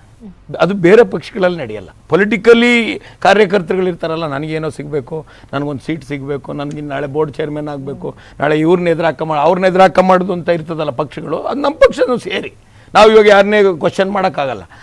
ಇದು BJP ಯಾವ ಥರ ಅಂದರೆ, ಎಕ್ಸ್ಟರ್ನಲಿ ಜಾಸ್ತಿ ಕೆಲಸ ಮಾಡೋರು ತುಂಬ ಜನ ಇದ್ದಾರೆ, ನಿಸ್ವಾರ್ಥವಾಗಿ ಕೆಲಸ ಮಾಡೋರು. ಅವರು ಈ ಥರ ಬೀದಿಗಿಳಿತಾರೆ, ಅವರು ಈ ಥರ ಕ್ವಶನ್ಗಳು ಅಡ್ಜಸ್ಟ್ಮೆಂಟ್ ಅವ್ರು ಅದೇ ಬೇಡ ಅಂತ ಹೇಳ್ತಾ ಇರೋದು ಯಾರು ಅಂದರೆ, ಸಂಘದ ಹಿನ್ನೆಲೆಯಿಂದ ಬಂದಿರೋರು, ABP ಹಿನ್ನೆಲೆಯಿಂದ ಬಂದಿರೋರು. ಇಂಥವ್ರು ಏನು ಮಾಡ್ತಾರೆ, ಎದ್ದುಬಿಟ್ಟು ನಿರ್ದಾಕ್ಷಿಣ್ಯವಾಗಿ ಮಾತಾಡ್ತಾರೆ. RS ಇವಾಗ BJP ಜೊತೆ ಹೋಗೋರೆ, ಈಗ ಯಾರೋ ಬೆಂಗಳೂರಿಂದ XYZ ಹೋದ್ರು, ಅವ್ರ ಜೊತೆ ಹೋಗಿರ್ತಾರೆ, ನಾಳೆ ಬೆಳಗ್ಗೆ ಯಾರನ್ನೋ ಎದುರಾಕೊಂಡ್ರೆ ನನಗೇನೋ ಕಾಂಪ್ರಮೈಸು ಅಥವಾ ನಾನು ಹೊಗಳಿಲ್ಲ ನಮಗೇನೋ ಸಿಗಲ್ಲ ಅನ್ನೋದು ಇದ್ದೇ ಇರ್ತದೆ. ಒಂದು ರಾಷ್ಟ್ರೀಯ ಪಕ್ಷವಾಗಿ BJPಯ ಸೈದ್ಧಾಂತಿಕವಾಗಿ ಇದು 100% ಪೊಲಿಟಿಕಲಿ ಯಾರೋ ಮಾತಾಡಲಿಲ್ಲ ಅಂತ ಸುಮ್ಮನೆ ಕೂತ್ಕೊಂಡಿದ್ರು. Other forces which is working 24/7 ಆ ಪಕ್ಷಕ್ಕೋಸ್ಕರ ರಾತ್ರಿ ಹಗಲು ನಿಸ್ವಾರ್ಥವಾಗಿ ಕೆಲಸ ಮಾಡೋರು ಇದು ಮಾತಾಡ್ತಾರೆ. ನಡುವೆ ಚರಣ್ ಗೌಡ್ರೆ, ಹೈಕಮಾಂಡು ಇಷ್ಟೆಲ್ಲ ನಡೆದು ಹೋಗ್ತಾ ಇದೆ, ಬಟಾ ಬೈಲು ರೋಡ್ ಮೇಲೆ ನಿಂತ್ಕೊಂಡು ಮಾತಾಡ್ತಾವ್ರ ನಾಯಕರು, ಶಿಸ್ತಿನ ಪಕ್ಷ ಅಂದ್ರೆ ಕರ್ಕೊಳ್ತಾರ ತಮ್ಮನೆ ತಾವು, ಇಷ್ಟೆಲ್ಲ ಆಗ್ತಿದ್ರು, ಹೈಕಮಾಂಡ್ ಏನು ಮಾತಾಡ್ತಿಲ್ವಲ್ಲ, ಇದ್ರಲ್ಲಿ ನಿಮ್ಗೆ ಏನಾದ್ರು ಒಂದು ಕುತೂಹಲಕಾರಿ ಆಯಾಮ ಕಾಣ್ತಾ ಇದೆ? ಇಲ್ಲ, ನಾನು ನೋಡಿ ಸರ್, ಔಟ್ ಆಫ್ ಪೊಲಿಟಿಕಲ್ ಮಾತಾಡೋಣ. ಯಾವುದೇ ಒಂದು ಬ್ರ್ಯಾಂಡ್ ಸ್ಟಾರ್ಟ್ ಆಗೋದು ಹೆಂಗ್ ಗೊತ್ತಾ ಸರ್, ಒಂದು ಸಣ್ಣ ಹೋಟ್ಲ್ ಸ್ಟಾರ್ಟ್ ಆಗಿ ಅದು 100 ಔಟ್ಲೆಟ್ 1000 ಔಟ್ಲೆಟ್ ಆಗ್ಬೇಕಾದ್ರೆ ಟೇಸ್ಟ್ ಬೇರೆ ಆಗುತ್ತೆ. ಒಂದು BJP ಸಣ್ಣ ಪಕ್ಷವಾಗಿ 2 MP ಇದ್ದಿದ್ದು ಇವತ್ತು ಅವರೇ ಹೇಳೋ ಪ್ರಕಾರ ಪ್ರಪಂಚದಲ್ಲಿ ಅತಿ ಹೆಚ್ಚು ಕಾರ್ಯಕರ್ತರನ್ನು ಹೊಂದಿರೋ ಪಕ್ಷ ಅಂದಾಗ 100% ಆ ಡಿಸಿಪ್ಲಿನ್ನು ಇವಾಗಲೂ ಮೇಂಟೈನ್ ಮಾಡೋಕ್ಕೆ ತುಂಬಾ ಕಷ್ಟ ಅವ್ರಿಗೂ ಆಗಿರುತ್ತೆ. ಹಾಗಂತ ನಾನೇನು BJP ಡಿಫೈನ್ ಮಾಡ್ಕೊತ ಇಲ್ಲ. ಇಟ್ಸ್ ಎ ಲಾರ್ಜೆಸ್ಟ್ ಒಂದು ಪಾರ್ಟಿ ಇನ್ ಇಂಡಿಯಾ. ಒಂದು ರಾಜ್ಯದಲ್ಲಿ ಕಂಟ್ರೋಲ್ ತಪ್ಪಿರ್ಬೋದು, ಬಟ್ ಇವ್ರಿಗೆ ಬರೆ ಹಾಕೋದಕ್ಕೆ ಇನ್ನು 8 ತಿಂಗಳು ಕಾಲಾವಕಾಶ ಇದೆ. ಹೈಕಮಾಂಡ್ ಬರೆಗೆ ರೆಡಿ ಮಾಡಿದ್ರು, ಇವಾಗ ಹಾಕಲ್ಲ. ನೆಕ್ಸ್ಟ್ ಮೇವರೆಗೂ ಇವ್ರು ಏನೇನ್ ಕುಣಿತಾರೆ, ಏನೇನ್ ಮಾಡ್ತಾರೆ ಅವರು ತಡ್ಕೊಂತಾರೆ. ಇಬ್ರು ರಾಜ್ಯ ಘಟಕದ ಕಾಂಗ್ರೆಸ್ ಪಕ್ಷ ಎರಡೂನು. ಆಮೇಲೆ 8 ತಿಂಗಳಾದ್ಮೇಲೆ ಇವ್ರಿಗೆ ಬೀದಿ ಜಗಳ, ಬೀದಿ ರಂಪಗಳನ್ನ ನೀವು ಮಾತಾಡಿ. ಇಲ್ಲೇ ನಮ್ಮ ವಿಶ್ಲೇಷಕರು ಇವತ್ತು ಜಾಯ್ನ್ ಆಗಕ್ ಆಗ್ತಾ ಇಲ್ಲ, ಅವ್ರಿಗೇನೋ ನೆಟ್ವರ್ಕ್ ಇಶ್ಯೂಸ್ ಇದೆಯಂತೆ. ನಮ್ದೇ ಒಂದು ಸಣ್ಣ ವಿಶ್ಲೇಷಣೆ ಇದೆ. ಯು ಟೆಲ್ ಮಿ, ನೀವೇ ಅಲ್ವಾ ಫಸ್ಟ್ ಹೇಳಿದ್ದು ಮೋದಿ ಅವ್ರನ್ನ ಕರ್ಕೊಂಡ್ಬಂದು ತೋರಿಸ್ಬಿಟ್ರು ವರ್ಕೌಟ್ ಆಗಲಿಲ್ಲ ಅಂತ. ನಮ್ದೊಂದು ವಿಶ್ಲೇಷಣೆ ಹೆಂಗಿದೆ ಅಂದರೆ, ಮೋದಿ ಅವರು ಅಥವಾ ಇವತ್ತು ಹೈಕಮಾಂಡ್ ಅವರು ಯಾಕೆ ಸುಮ್ಮನೆ ಇದ್ದಾರೆ ಅಂದರೆ, ಈ ಸೋಲಿನ ಹೊರೆಯನ್ನು ನೀವು ಮೋದಿ ಅವರ ಹೆಗಲಿಗೆ ಅಂಟಿಸಬಾರ್ದು. ರಾಜ್ಯದಲ್ಲಿ ಎಷ್ಟು ಅಡ್ಜಸ್ಟ್ಮೆಂಟ್ ಬಗ್ಗೆ ಚರ್ಚೆ ಆಗುತ್ತೋ ಅಷ್ಟೇ ಆರೋಪ ಮುಕ್ತರಾಗ್ಬಿಡ್ತಾರೆ ಮೋದಿ ಅವರು. ಅನ್ಟಚ್ಡ್. ಇದು ನಮ್ಮ ವಿಶ್ಲೇಷಣೆ. ಏನಂತೀರಿ? ಅದಕ್ಕೆ ಮುಂಚೆ JDS ವಕ್ತಾರರ ಬಗ್ಗೆ ನನ್ಗೆ ಆಶ್ಚರ್ಯ ಆಗ್ತಿರೋದಂದ್ರೆ, ಇಲ್ಲಿರೋ BJP ವಕ್ತಾರರಿಗಿಂತ ಚೆನ್ನಾಗಿ ಡಿಫೆಂಡ್ ಮಾಡ್ಕೋತಾರೆ JDS ವಕ್ತಾರರು. ನಂತರ ನೀವಿದ್ ಹೇಳಿದ್ರಲ್ಲ, ಅದು ಒಂದ್ ಕಡೆ ನಿಜಾನೇ. ಯಾಕಂದ್ರೆ ಇಷ್ಟು ಹೀನಾಯವಾಗಿ ನರೇಂದ್ರ ಮೋದಿ ಅವರು ಬಂದು ಬೀದಿ ಸುತ್ತಿ ಅವ್ರು ಹೋಗಿದ ಕಡೆ ಎಲ್ಲ ಆಲ್ಮೋಸ್ಟ್ ಸೋತು ಇರುವಾಗ, ಈಗ 8 ತಿಂಗಳಿಗೆ MP ಎಲೆಕ್ಷನ್ ಬರುತ್ತೆ, they have to save his face. ಮತ್ತೆ ಅದೇ ತಾನೇ ಬರ್ಬೇಕಾಗಿರೋದಿಲ್ಲಿ. ಮೋದಿ ವೇವ್ ಅಂತ ಏನಿತ್ತು 2014 ಅವ್ರ ಪ್ರಕಾರ, ಅದರಿಂದಾನೇ ವಾಪಸ್ ಗೆಲ್ಬೇಕು ಅಂತ ಬರ್ತಾರೆ ಹೊರತು, ಈ ಸಲ ಇಲ್ಲಿ ಸೋತಿರೋದು ಯಾಕೆ ಅಂತ ಅವರು ವಿಶ್ಲೇಷಣೆ ಮಾಡಿದ್ರೆ ಅವ್ರಿಗೆ ಒಳ್ಳೇದು. ಇಲ್ಲಿನ ಲೀಡರ್ಶಿಪ್ ಮಧ್ಯ ಇದ್ದಂತಹ ಗೊಂದಲಗಳು, ಇಲ್ಲಿನ ಇನ್ಎಫಿಷಿಯಂಟ್ ಲೀಡರ್ಶಿಪ್, ಇಲ್ಲಿನ ಕರಪ್ಟ್ ಲೀಡರ್ಶಿಪ್. ಕರ್ನಾಟಕದ ಜನತೆ ಬೇರೆ ಜನತೆ ತರ ಅಲ್ಲ, ಅವರು ಬೇರೆ ರಾಜ್ಯಗಳ ತರ ಅಲ್ಲ, ಬುದ್ಧಿವಂತರಿದ್ದಾರೆ. ಈ ಸಲ ತಿರ್ಗಾ ಮೋದಿ ಅವ್ರನ್ನ ಸೇವ್ ಮಾಡ್ಬಿಟ್ಟು ಇವಾಗ ಅವ್ರವ್ರ ಮಧ್ಯೆ ಗೊಂದಲ ತಂದು ಯಾರೋ ಒಬ್ರನ್ನ ಬಲಿಪಶು ಮಾಡ್ಬೇಕು, ಅದಕ್ಕೆ ತಂದಿದಾರೋ ಏನೋ.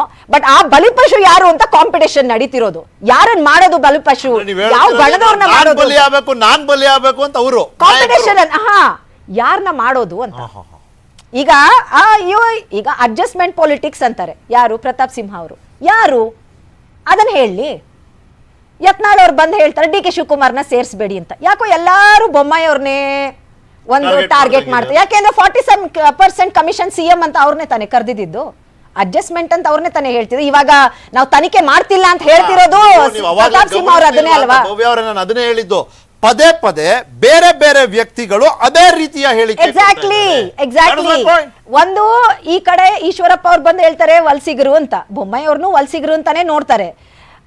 ಅವ್ರು ಹೇಳ್ತಾರೆ ಓ ದೇಶದಾದ್ಯಂತ ಸಿದ್ದರಾಮಯ್ಯ ಕಾಂಗ್ರೆಸ್ ಅವ್ರು ಹೇಳಿರೋದು ಕಾಂಗ್ರೆಸ್ ಅಲ್ಲಿ ಹುಟ್ಟಿ ಬೆಳೆದ ನಾಯಕ. ಪಾಪ ಅವ್ರು ಯಾರು ಬಂದು ಸಿದ್ದರಾಮಯ್ಯನವ್ರ ವಿರುದ್ಧ ಮಾತಾಡ್ತಾರೆ. ಈಗ ನಿಮ್ ತಟ್ಟೆಯಲ್ಲಿ ಹೆಗಣ ಬಿಚ್ಚಿ ಆಮೇಲೆ 5 ವರ್ಷ ಸಿದ್ದರಾಮಯ್ಯನವರ ಚೀಫ್ ಮಿನಿಸ್ಟರ್ ಆಗ್ಬೇಕಂತ ಮಿನಿಸ್ಟರ್ಗಳು ಹೇಳ್ತಾರೆ.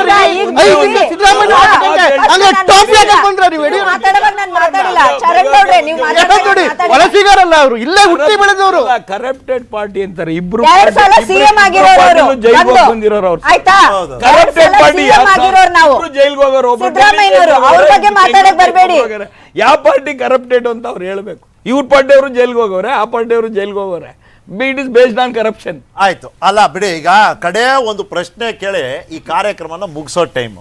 ಇಷ್ಟೆಲ್ಲ ಗೊಂದಲ ಯಾಕೆ ಗೊತ್ತಾ ಚಂದ್ರಶೇಖರ್ ಅವರೇ? ಸ್ಥಳೀಯವಾಗಿ ಒಂದು ಬಲಿಷ್ಠ ನಾಯಕತ್ವದ ಕೊರತೆ ಇದೆ. ಹಂಗಾಗಿ ಫ್ರೀ ಫಾರ್ ಆಲ್, ಯಾರ ಮುಂದೆ ಮೈಕ್ ಬರುತ್ತೆ ಅವ್ರು ಮಾತಾಡ್ತಾರೆ. ಬಲಿಷ್ಠ ನಾಯಕತ್ವದ ಕೊರತೆ ಸ್ಥಳೀಯವಾಗಿ. ಇಡೀ ದೇಶದ ಬಿಜೆಪಿಗೆ ಬಲಿಷ್ಠ ನಾಯಕತ್ವ ತೋರಿಸಿದವರು ನಾವು ಕರ್ನಾಟಕದ ಬಿಜೆಪಿಯವರು. ಯಡಿಯೂರಪ್ಪನವರ ಸಮರ್ಥ ನಾಯಕತ್ವ ಇದ್ದು ಇವತ್ತು ಕೂಡ ಇದೆ. ಬೊಮ್ಮಾಯಿ ಅವರ ಸಮರ್ಥ ನಾಯಕತ್ವದಲ್ಲಿ ನಾವು ಚುನಾವಣೆಗೆ ಹೋದ್ವಿ. ಚುನಾವಣೆ ನೋಡಿ, ಕರ್ನಾಟಕದ ಹಿಸ್ಟ್ರಿ ತಗೊಂಬಂದ್ರೆ ಒಂದ್ಸರಿ ಗೆದ್ದರು, ಇನ್ನೊಂದ್ಸರಿ ಸೋತಿರೋದೇ ರೀ. ಯಾರು SM ಕೃಷ್ಣ ಅವರು ಅಂತ ಅಭೂತಪೂರ್ವ ಹೋಗಿದ್ರು, ಸೋತ್ರು. ಸಿದ್ದರಾಮಯ್ಯ ಕಳಸರಿ ಯಾಕೆ ಸೋತ್ರು? ಹಂಗಾದ್ರೆ ಇವ್ರಿಗೆ ಗೆದ್ಕೊಂಡ್ಬಂದ್ಬಿಟ್ರ 5 ವರ್ಷ ಅವ್ರ ಬಗ್ಗೆ ಇವ್ರ ಬಗ್ಗೆ ಅಂತ ಇರೋಬರ ಧರ್ಮಗಳನ್ನ ಜಾತಿಗಳನ್ನೆಲ್ಲ ಹೊಡೆದಾಕಿ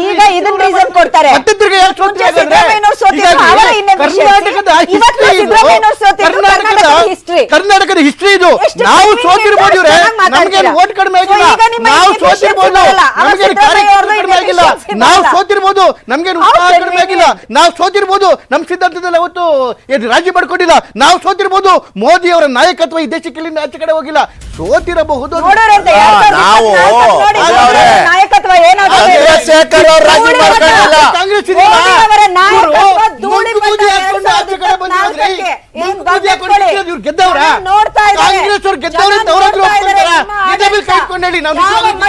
ಜನರ ವಿರುದ್ಧ ಮಂಕುಬೂದಿ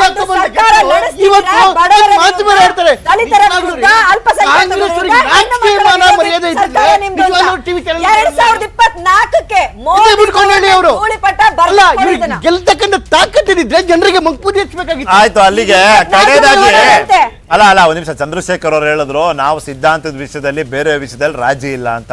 ಚಂದ್ರಶೇಖರ್ ಅವ್ರ ಪರವಾಗಿ ಮಾತಾಡ್ತಿದ್ರೆ ನಾನು ಸಂಪೂರ್ಣವಾಗಿ ಅದನ್ನು ಸ್ವೀಕರಿಸ್ತೀನಿ. ನೀವು ಪಕ್ಷದ ಪರವಾಗಿ ಮಾತಾಡಿದ್ರೆ ನನಗೂ ಮುಂಚೆ ನೀವು ಒಪ್ಪಿಸ್ಬೇಕಾಗಿರೋದು ಇದನ್ನ CT ರವಿ ಅವ್ರಿಗೆ, ನೀವು ಒಪ್ಪಿಸ್ಬೇಕಾಗಿರೋ ಪ್ರತಾಪ್ ಸಿಂಹ ಅವ್ರಿಗೆ, ಯತ್ನಾಳ್ ಅವ್ರಿಗೆ, ನೀವು ಒಪ್ಪಿಸ್ಬೇಕಾಗಿರೋದು ನಿಮ್ಮ ಪಕ್ಷದ ಕಾರ್ಯಕರ್ತರಿಗೆ. ನಿಮ್ಮಂತ ಎಷ್ಟೋ ಸಾವಿರಾರು ಕಾರ್ಯಕರ್ತರು ಇವತ್ತು ಒಂದು ಅಸಮಾಧಾನದ ಒಂದು ಭಾವನೆಯಲ್ಲಿದ್ದಾರೆ, ನರಳ್ತಿದ್ದಾರೆ ಅವರು. ನಮ್ಮ ನಿಯತ್ತು ನಿಷ್ಠೆಗೆ ನೀವು ಬೆಲೆ ಕೊಡ್ಲಿಲ್ಲ. ನೀವು ಮೇಲ್ಗಡೆ ಒಂದಾಗ್ಬಿಟ್ರಿ, ನಮ್ಮನ್ನ ಕೆಳಗಡೆ ಹೊಡೆದಾಡ್ಕೊಳಕ್ ಬಿಟ್ಬಿಟ್ರಿ ನೀವು. ಅದಕ್ಕೆ ಕಾರಣ ಅಂತ ಹೇಳಿದ್ರೆ ಪಕ್ಷದೊಳಗಿರ್ತಕ್ಕಂತಹ ಆಂತರಿಕ ಪ್ರಜಾಪ್ರಭುತ್ವ. ಹೌದು, ನೋವಾಗಿದ್ದವ್ರಿಗೆ ನೋವು ಹೇಳ್ಕೊಳ್ತಕ್ಕಂಥ ಪ್ರಜಾಪ್ರಭುತ್ವ. ನೋವಿನ ಕಾರಣದ ಬಗ್ಗೆ ಮಾತಾಡ್ರಿ ಅಂದ್ರೆ ನೀವು ಬರೀ ನೋವು ಅಂತೀರಿ. ನೋವಿನ ಕಾರಣ ಏನಪ್ಪ? ನೋಡಿ, ಕಾಂಪ್ರಮೈಸ್ ಮಾಡ್ಕೊಂಡವ್ರು, ಅಡ್ಜಸ್ಟ್ ಮಾಡ್ಕೊಂಡವ್ರು ಯಾರು ಇಲ್ಲಿ? ನಾವು ಅದನ್ನ ಒಪ್ಕೊಂತಾ ಇದೀವಲ್ಲ, ನಾವು ಸೋತಿದೀವಿ ಅಂತ ಹೇಳಿ. ಸೋತಿರೋದಲ್ಲ, ಅಡ್ಜಸ್ಟ್ ತಪ್ಪು ಒಪ್ಪುಗಳಾದ್ರೆ ಚರ್ಚೆನೇ ಅಲ್ಲ ಅದು. ಕಾರ್ಯಕರ್ತ ಇವತ್ತು ಹೇಳ್ತಿದ್ದಾನೆ, ನೀವು ನಮ್ಮ ಶ್ರಮಕ್ಕೆ, ನಮ್ಮ ನಿಯತ್ತು ನಿಷ್ಠೆಗೆ ಅವಮಾನ ಮಾಡಿದ್ದೀರಿ. ನೀವುಗಳು ಒಂದಾಗಿದ್ದೀರಿ. ಶಿಸ್ತಿನ ಪಕ್ಷದಲ್ಲಿ ಅಶಿಸ್ತಿನ ಬೆಳವಣಿಗೆಗಳಿಗೆ ಕಾರಣ ಏನಂದ್ರೆ ಒಂದು ಅವಮಾನಕರ ಸೋಲು.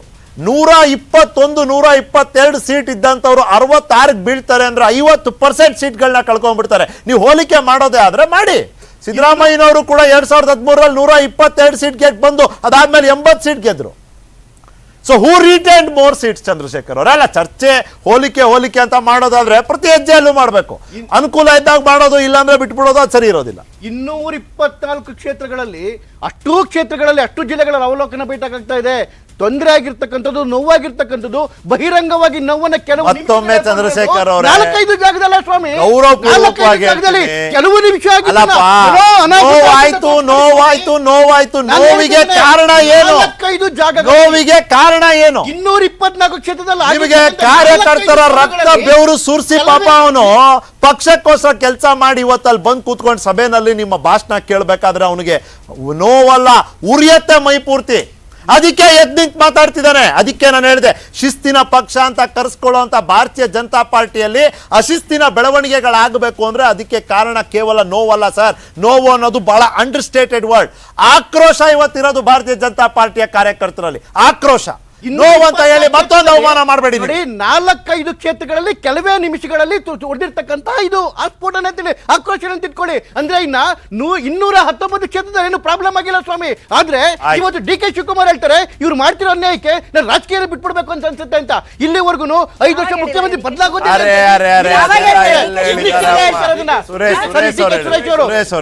ಡಿ ಕೆ ಸುರೇಶ್ ಅವರು ಹೇಳಿರ್ತಕ್ಕಂಥ ಮಾತು ನೋಡಿ, ನೋವಿದ್ದಾಗ ಅದನ್ನ ಎಕ್ಸ್ಪ್ರೆಸ್ ಮಾಡಿದೀವಿ, ಎಕ್ಸ್ಪ್ರೆಸ್ ಮಾಡಿದೀವಿ. ಚಂದ್ರಶೇಖರ್ ಅವರೇ, ನಿಮ್ ಸಮಯಕ್ಕಾಗಿ ಧನ್ಯವಾದ. ಚರಣ್ ಗೌಡ್ರೆ 30 ಸೆಕೆಂಡ್ಸ್. ಚರಣ್ ಗೌಡ್ರೆ, ಏನಿಲ್ಲ, ರಾಷ್ಟ್ರೀಯ ಪಕ್ಷಗಳಿಗೆ ಇಲ್ಲಿ ವಿರೋಧ ಪಕ್ಷದ ನಾಯಕನ ಮಾಡಕ್ ಆಗ್ತಾ ಇಲ್ಲ. ಅಲ್ಲಿ ರಾಷ್ಟ್ರೀಯ ಪಕ್ಷ ಪ್ರಧಾನಮಂತ್ರಿ ಕ್ಯಾಂಡಿಡೇಟು ಮೋದಿ ಅವರ ಅಪೋಸಿಟ್ ಯಾರನ್ನ ಅನೌನ್ಸ್ ಮಾಡಿದ್ರೆ ಆ ರಾಷ್ಟ್ರೀಯ ಪಕ್ಷಕ್ಕೂ ಒಂದು ಬೆಲೆ ಬರುತ್ತೆ, ಈ ರಾಷ್ಟ್ರೀಯ ಪಕ್ಷಕ್ಕೂ ಒಂದು ಬೆಲೆ ಬರುತ್ತೆ. ಒಬ್ರು ರಾಜ್ಯದಲ್ಲಿ ಮಾಡ್ಬೇಕು, ಒಬ್ರು ರಾಷ್ಟ್ರ ಮಟ್ಟದಲ್ಲಿ ಮಾಡ್ಬೇಕು. ಯಾರು ಏನ್ ಮಾಡ್ತಾರೆ ನಾವು ಕಾದ್ ನೋಡೋಣ. ಇದಾಗಿದ್ದು ಇವತ್ತಿನ ಚರ್ಚೆಯ ವಿಷಯ, ಅಡ್ಜಸ್ಟ್ಮೆಂಟ್ ಅಡ್ಡಗಾಲು. ನೋಡಿದ್ದಕ್ಕಾಗಿ ಧನ್ಯವಾದ. ನೋಡ್ತೀರಿ ನ್ಯೂಸ್ 18, ಜಾಲ ನಮ್ಮದು, ಬಲ ನಿಮ್ಮದು. ನನ್ನ ಪ್ರಶ್ನೆಯಿಂದ ತಪ್ಪಿಸ್